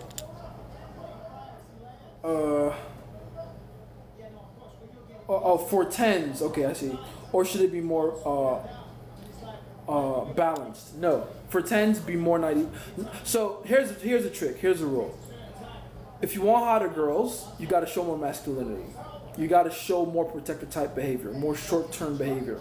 Why? Because hot women, attractive women, desirable women are essentially short-term dating strategy specialists. That's the secret no one ever tells you. So they only are attracted to men and only really, give a man the time of day that are willing to be a short-term dating strategist with them. The worst way to get a 10 is to tell her you're trying to lock her down. The moment you try to lock a 10 down, she knows you're not used to 10s. That's how they know, by the way. Whenever you start going, you should start doing things together, you should be my girlfriend. The moment you start telling that to a 10, not even a 10 really, a 9 or a 10 really, 8, 9 or 10, they start knowing, yeah, you're not used to having girls in your life. You're not abundant. There's a way to get a 10 to lock her down. And it has to remain jovial and nonchalant and playful. You understand what I'm saying? So you always have to keep that air of, I'm a short-term dating strategist too. Which is why you have to be more protector type than provider type. Absolutely. Absolutely. Now, if you want regular schmegular bitches, somewhere in the middle you'll be fine. 50-50 and you'll be fine. I said it to I already read that one. Shocked. Jace, are you gonna want to check your IG? Took initiative on a few things. I know you're busy as fuck. I will. Hopefully soon, but I will. I definitely will. What if there is an intense protector who is very consequential to the girl, juxtaposed to a protector with the willingness to provide, who has the upper hand? Because I would think the girl would gravitate towards the immense protector who treats her bad. Okay, good question. No, she won't. Pure protective types are some of the scariest things to women. It's why they rack up a lot of attraction. But for long-term situations, they get left behind every time. She will have her fling with the pure protective type for like 3 months, and then she's out of there. She will go and find someone that's willing to show some long-term relationship behavioral cues. That's why the protector with the willingness to provide always wins. Wins over everyone, really. Let's see. I have this copy of The Art of War with a golden red silk cover art. That's not bad. And she saw it on FaceTime, thought it was beautiful. She wanted to order her own copy. Should I get her that as a gift? You can get her that as a gift. Wait a while though before you do that, and wait till she's forgotten about it. When was the moment you became a protector type? I don't know if there was a moment, but I remember the day I decided though. I remember the day I decided to stop being a fucking pushover, for sure. That was back in Nigeria actually. When I decided, yeah, I'm tired of caring more about other people's emotions than mine. I must have been 18? Maybe I just turned 19 or something like that. But yeah, around there. Let's see. And oh, by the way, here's how I celebrated it. I told my girlfriend at the time straight up I cheated on her. Didn't even get caught. Got away with it months ago. But I literally went, okay, this will be the first thing, because I got tired of being spineless. I got tired of lying to everybody. So it's like, okay, kind. I want to be the kind of guy that isn't scared to offend people. So fuck it. Let's start. First thing I'm gonna do, I'm gonna tell my girlfriend I cheated on her. Straight up. I told her over text. And she broke up with me. I said, cool, whatever. And then she came back like 3 weeks later. Had to break up with her eventually anyway because I was moving to America, but you get the point. But yeah, it's a decision you gotta make. Let's see. I don't think she has any idea what the book is about, but hey, why not? Why not? Yeah. My guy, I have this new chick. Things are going smooth, but she on some Beyonce shit. She don't wanna be in a group. She wants me all to herself. Just plain selfish. Right? Selfish ass. Selfish. Let her know that too, by the way. She's being selfish. All these bitches you gotta save, and she thinks she just wants her you to herself. Selfish. How dare she? Selfish ass bitch. Is wanting to be single forever weird? If it is, could you explain why? It's very weird. As for the new chick, just let her know, like, yeah, that's not what we're doing around here. If you want me all to yourself, you gotta meet me in the next life, not this one. Let her know it's either your way or the highway, and she can leave if she doesn't like it. Jay Spooky, did you get your notes where you have your 9 definitions of oh, it's upstairs. I'm gonna get that to you as soon as I can, though. I keep saying that and I keep forgetting. I gotta make it emotionally relevant to me somehow. I'll figure that out. But yeah, back to this. Wanting to be single forever is weird because humans are a collaborative species. We are a companionship type of species. We love relationships. We love to get into relationships. To want to be single forever is to admit 2 things about yourself. 1, you suck at relationships. 2, you're too scared to go through the process of getting good at them, which will require you to go through some rejection and some hardship, right? I just feel like people say that when they're like, oh, I don't want to get heartbroken, but they don't want to admit that they don't want to get heartbroken. They don't want to admit they don't want to go through the pain of shattered expectations. So instead of just saying, I'm scared to go through a heartbreak, they say, oh, I want to be single forever. Shut the fuck up. No, you don't. Fish Army, the note. That's one way to do it, honestly. How do I push my girl to become better? Again, I keep telling you guys, first step, make sure you're actually on the path to being better yourself. You gotta be what you preach, guys. There's no way. Like, women have the tightest, closest, microscopic view on you. Like, you would never believe. That's why I keep telling you guys. They will tell you more about yourself than you realize. This is one of the best things about women. Right? So, if you're not disciplining yourself, she will never respect you enough to follow your lead. She just never will. It's got to start with you. You feel me? Jason, if you don't get it to me by the end of the month, you have to cut off one dread per definition. Damn! That's one way to make me remember. Shit. Alright, fine. I'll get it for sure if that's the case. Hold me to that. Hold me to that. I will definitely get it for sure. Let's see. Oh, how's it going on? I don't know. You tell me. I haven't seen you in a while. Is he in the group chat yet or no? Him and Dimitri got to join the group chat soon. I think they've gone through the process, right? Have they? We gotta add them to the group chat. Are they in group chat? I don't know. You're saying I could tell how she responds to it and relate that to my position in her life? Yes. Yeah, he is. Dimitri, not yet. Oh, add Dimitri. If I don't know, you tell me why it's already in. Dimitri needs to be in. There need to be a group. And then I got a few more people I got in mind to, get in there. What's going on, John? I've been live for at least an hour, right, guys?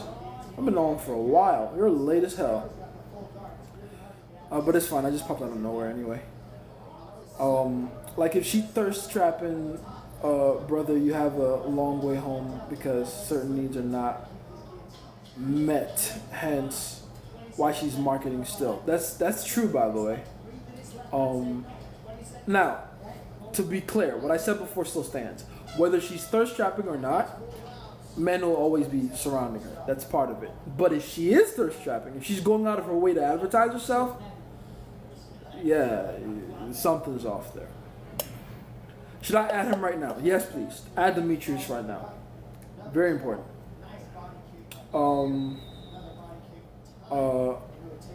Both are true. We're both monogamous and also poly.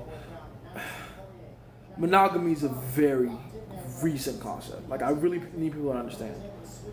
Monogamy was... Okay, I'll put it like this. Monogamy was a strategy that the men with no options had to employ. That was who was strictly using monogamy. Men who couldn't get multiple women, because don't forget, before society and civilization happened, real life was very unforgiving for men who women didn't find attractive. Because women would all gravitate towards the few men in society that they genuinely find attractive. The most capable men, the most physically attractive men, the most, the men with the highest degrees and capacity for risk-taking ability. Those are the men that had all the monopoly on the women.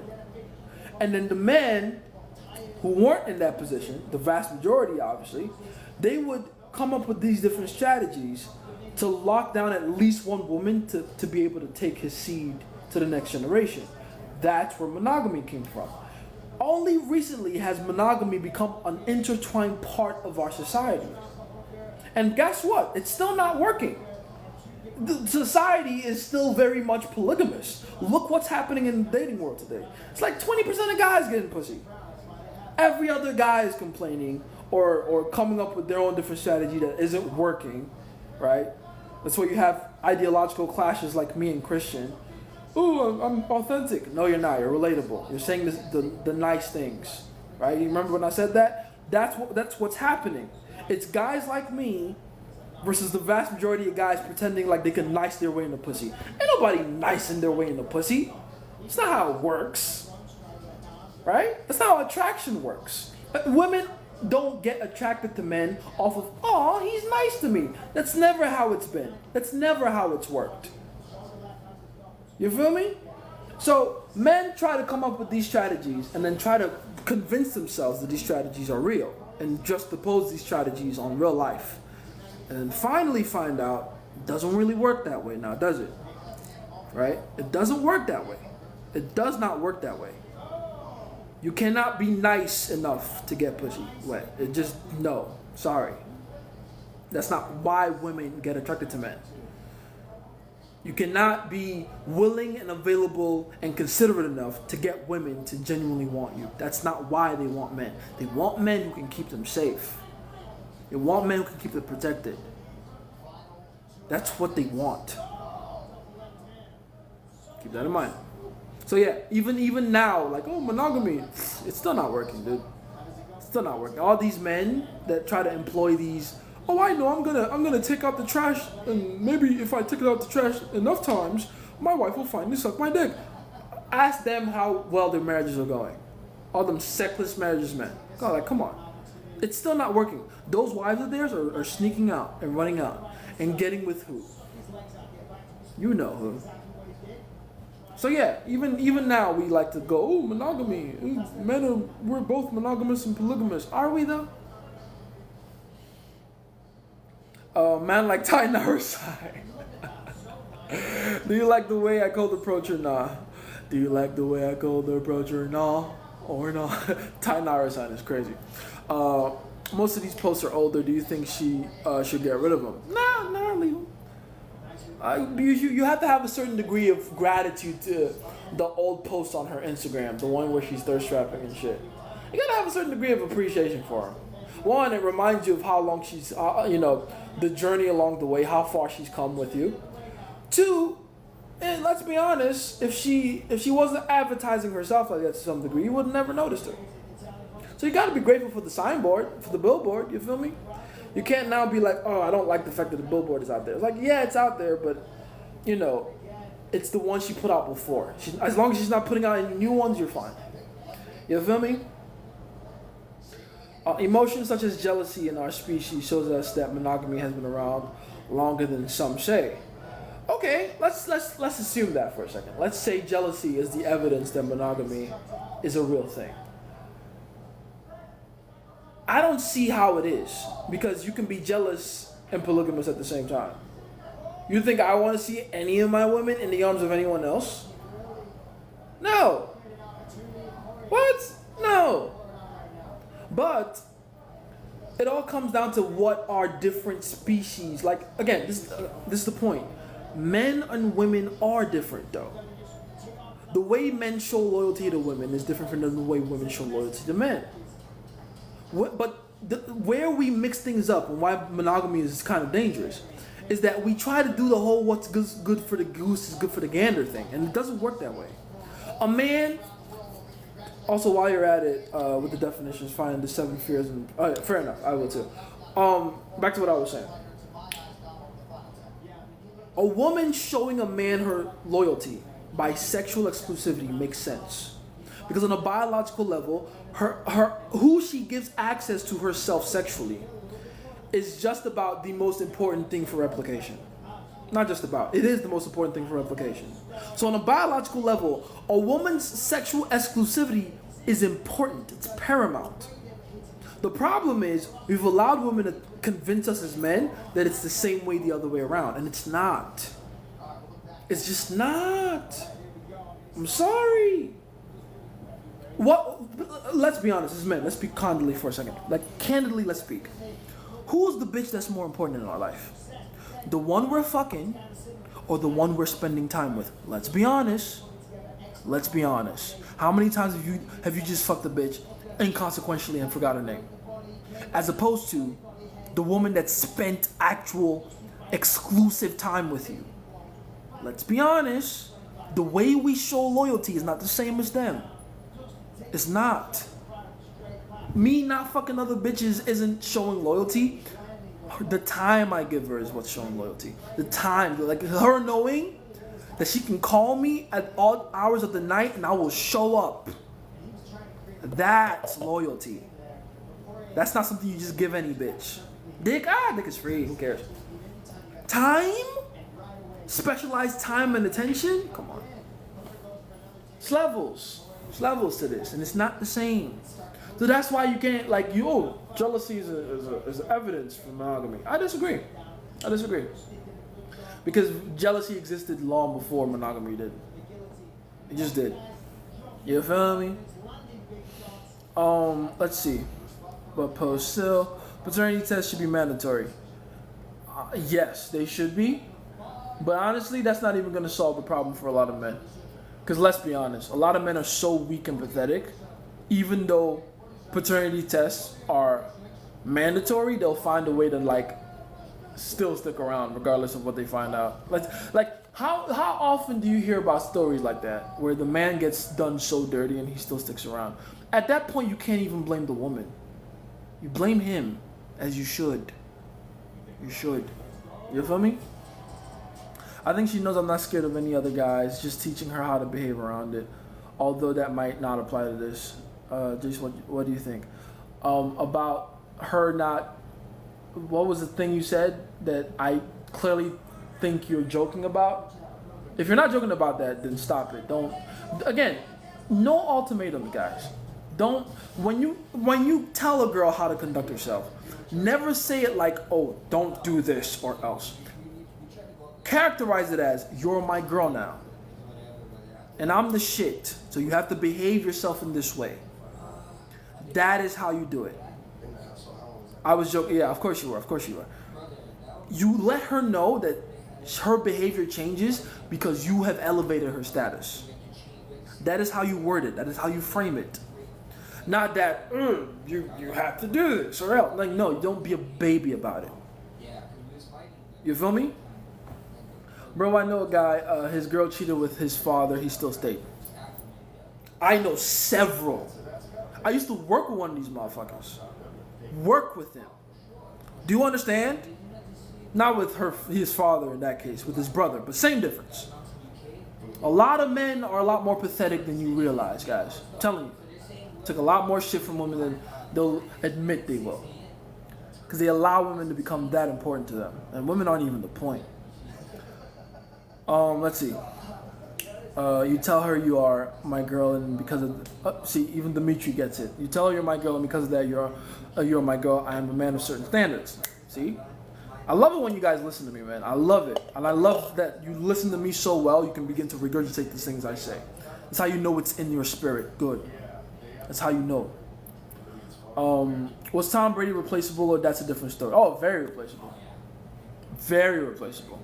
And again, I love that example too, because people think, oh, he's Tom Brady. He's the greatest football player of all time. How could she replace him? Well, she did. Want to know why? Because clearly, him being the best football player of all time isn't something she gives a shit about. It didn't factor in why she replaced him. It didn't factor in why, what's her name? What's Steve Harvey's stepdaughter's, Lori Harvey? It didn't factor in Lori Harvey's mind how irreplaceable Michael B. Jordan is for her to replace him, and she did. So clearly, what men think makes them replaceable is different than what women think makes men replaceable. Keep that in mind. Why you keep calling me Dimitri, bro? Oh, my bad. I don't know you tell mom, my bad. Did I say Dimitri? I apologize. Slip of the tongue. Force of habit, really. Dimitri be spitting in the comments. I'm used to him saying, things that I say. What are some basic rules of conduct around other men I should give my girl? You can give her vague rules, like don't do anything that I wouldn't be proud of. If you got a smart enough girl, you can just say that and that'll be more than enough. Because she'll know, and she'll be smart enough to know, okay, I shouldn't do anything that Jason wouldn't be proud of. He wouldn't be proud of me doing this or doing that or flirting with another guy or anything else. If you gotta spell it out for her, like don't do this particularly, one, you're getting very close to ultimatum territory. But two, you might got a dumb bitch, so you got a bigger problem than you realize. You might have a girl that's just not smart, right? Tell her, don't do anything I wouldn't be proud of. And that, honestly, for most girls, if they're smart enough, should be more than enough. You said 2 times, so I had to come in here. My bad, bro. I apologize. I don't know you tell. Well, that's your fault, too, for having such a long-ass name. No, I'm just playing. My bad, I don't know you tell, mom. My bad. But yeah, back to what I was saying. Tom Brady is very replaceable. That's why he got replaced. You saw it happen. Don't ask me. It's not a matter of speculation. That man got replaced. He got replaced by a jiu-jitsu instructor, which, by the way, shout out to him. As a jiu-jitsu practitioner myself, I understand why she went with it, bro. I understand why. She felt safer with him. She did. she did. Clearly, that had to be it. She did. But yeah, being a high status man isn't protection from replaceability. I'm sorry.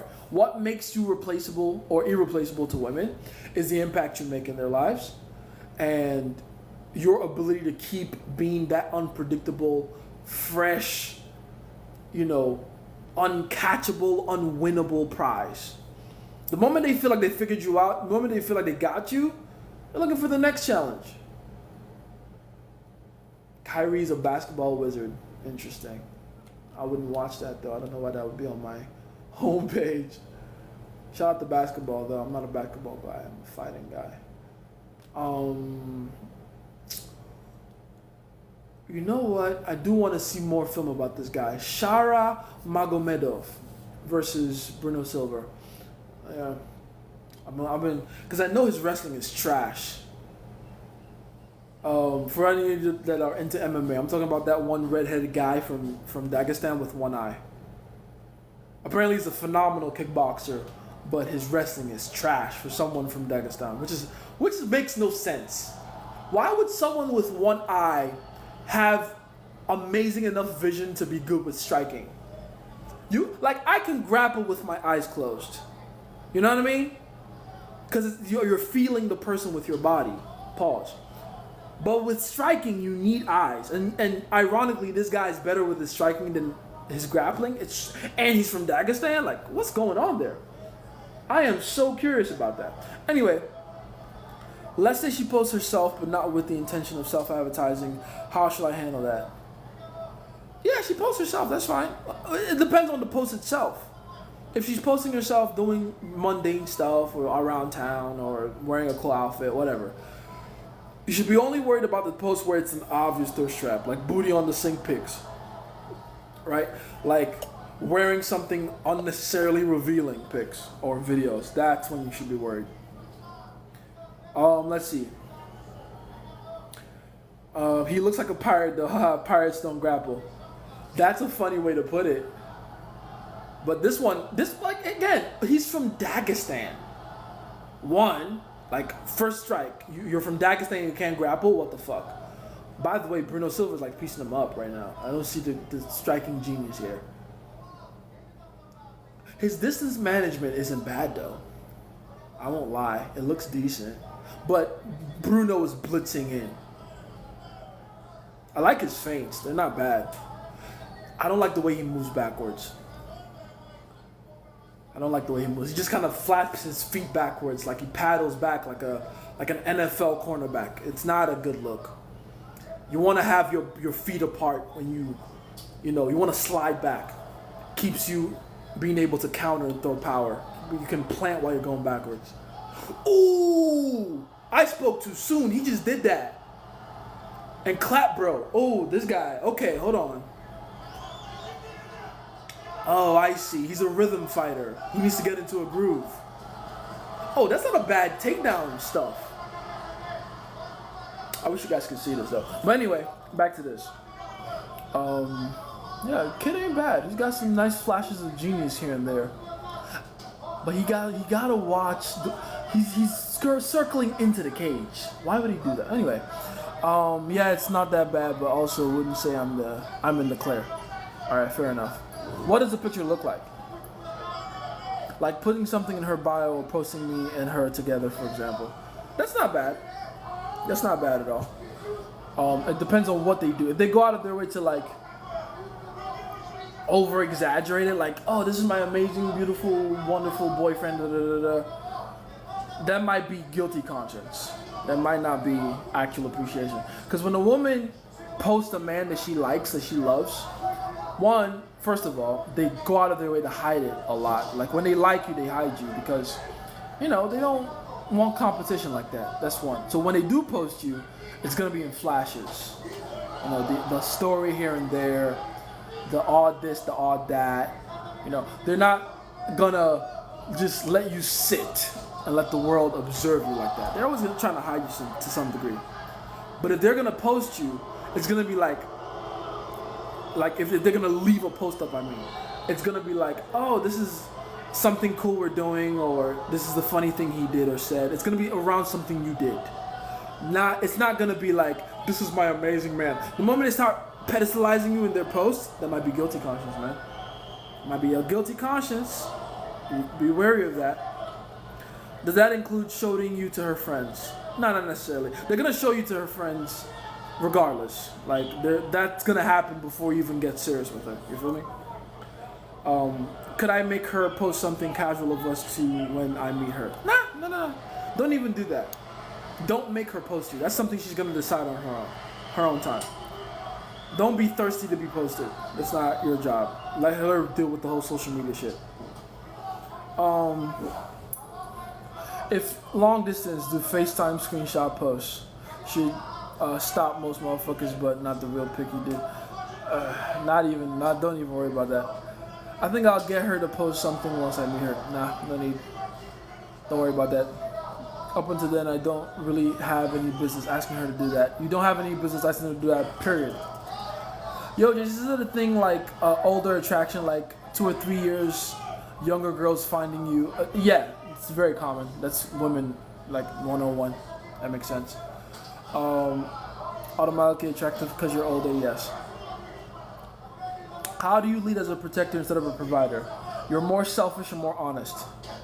That's really what it is. You're more selfish, you're more honest.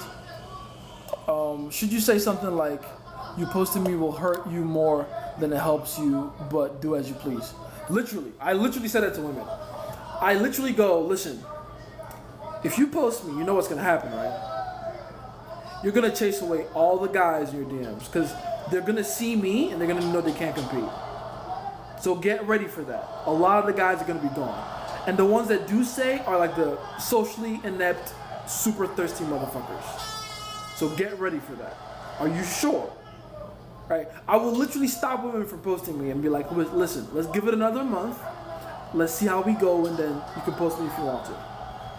And then that's never happened, by the way. Every time I say that, they post me the very next day. It's very annoying. But you get the point. Let's see. I gotta go soon, guys. I got to bounce soon.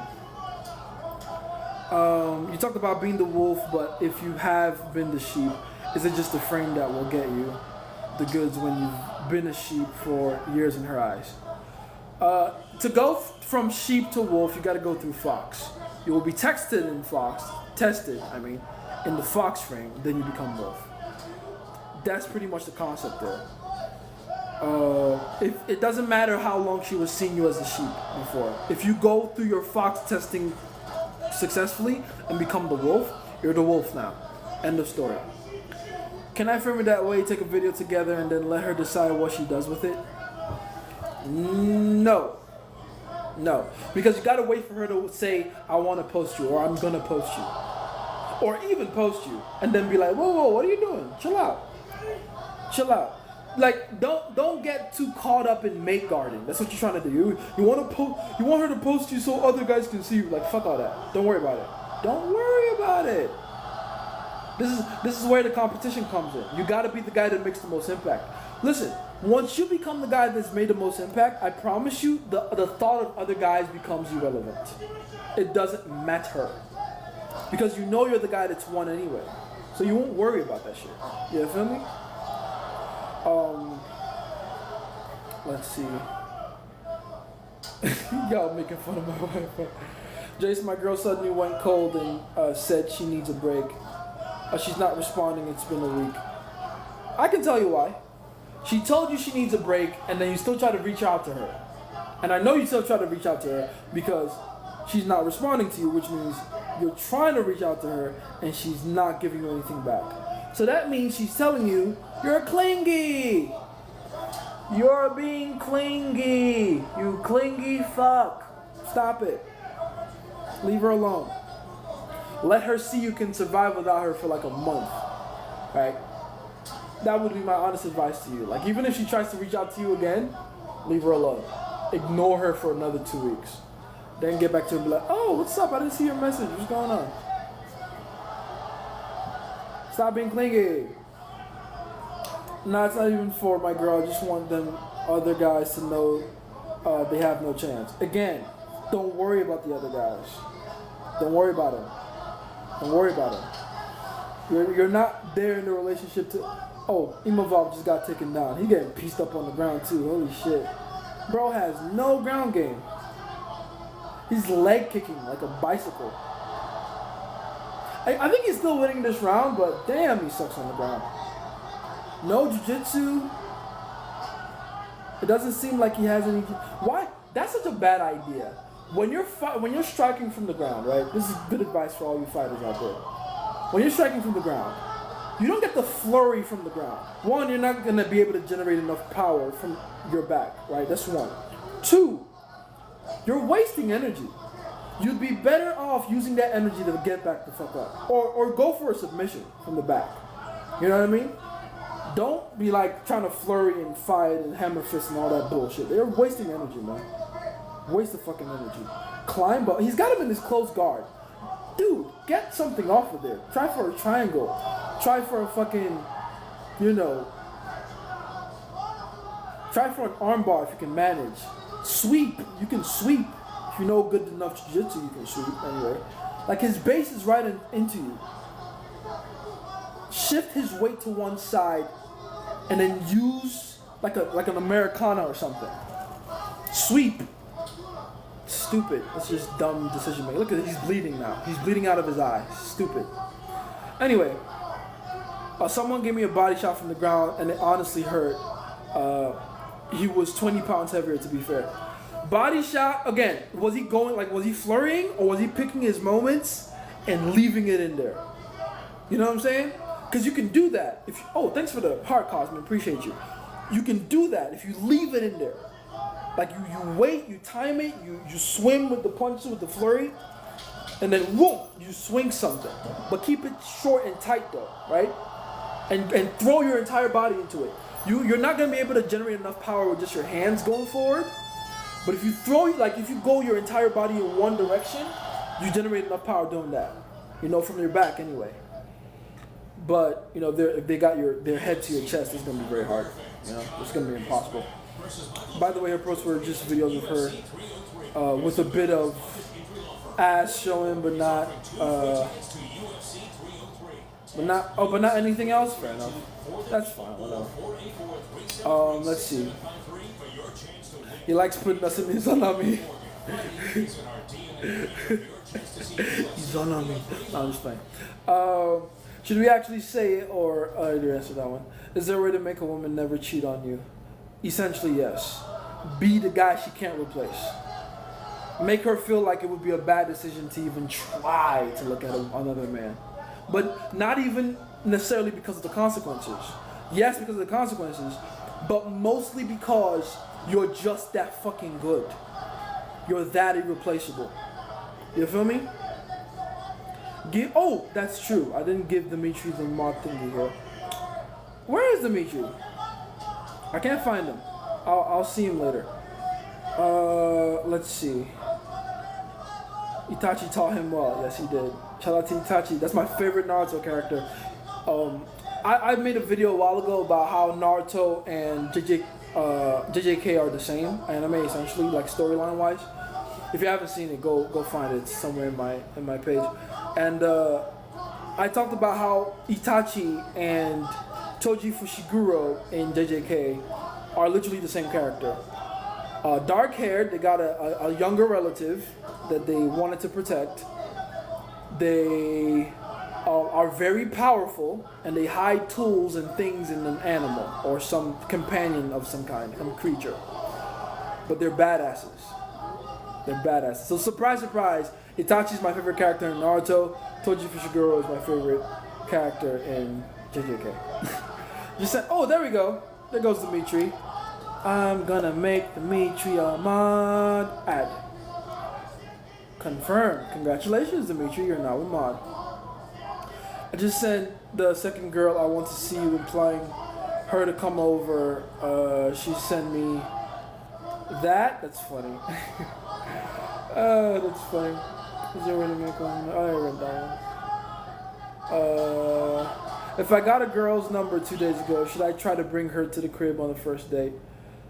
No, I wouldn't advise that. I actually don't like those. Those are terrible ideas for many different reasons.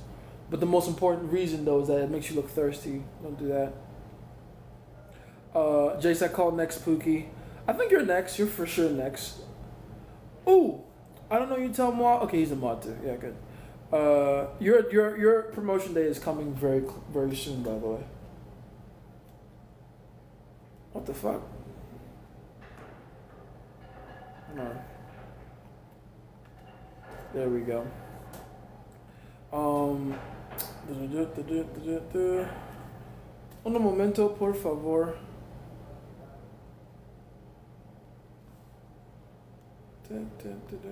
There we go. Much better. Launch that. Thank you. Why would that?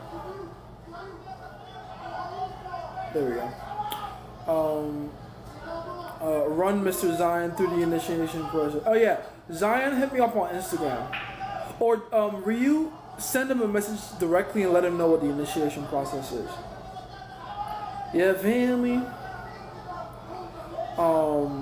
Bro trying to fool's me with the grip. That's funny. Let's see. It is a fool's mate though. By the way, if you don't know what that term means, that's a term that Mystery used in his book to describe people that try to rush to sex. A fool's mate. Don't do it. That's the fastest way to build resentment and build buyer's remorse in women. You feel me? It's a bad idea. With great power comes great responsibility. Ha ha ha. Indeed. Congratulations, man. It's been a long time coming, honestly. Alright, I do gotta bounce though, guys. I wish I could get to the other messages. I'm sure there's a lot to talk about there, but I got to go. I gotta break my fast. Your boy's hungry. I love you guys. I appreciate you guys. Thank you for all the support. Thank you for actually using the advice I give you. That's my favorite part of these lives. When you guys come back later and you're like, I did the thing you told me to do and it worked. No shit. I'm grateful that you actually took the advice. Thank you. Because I talk as confidently as I do because I know it works. All right, just go use the thing. We'll see the results. I promise. Now, go get my free course. Self-belief is still free. The Science of Breakups is still free currently. It's not going to be free very soon, just so you know. So go get that as well. When you're done with those two, go get the Interview Lite. That's my personal dating system. If you want to get in contact with me, schedule a call with me. All those links are in the bio. I love you guys. I appreciate you guys. It's been Jason Favorite Scientist. And what you got to do, guys, you do with all this information what you must.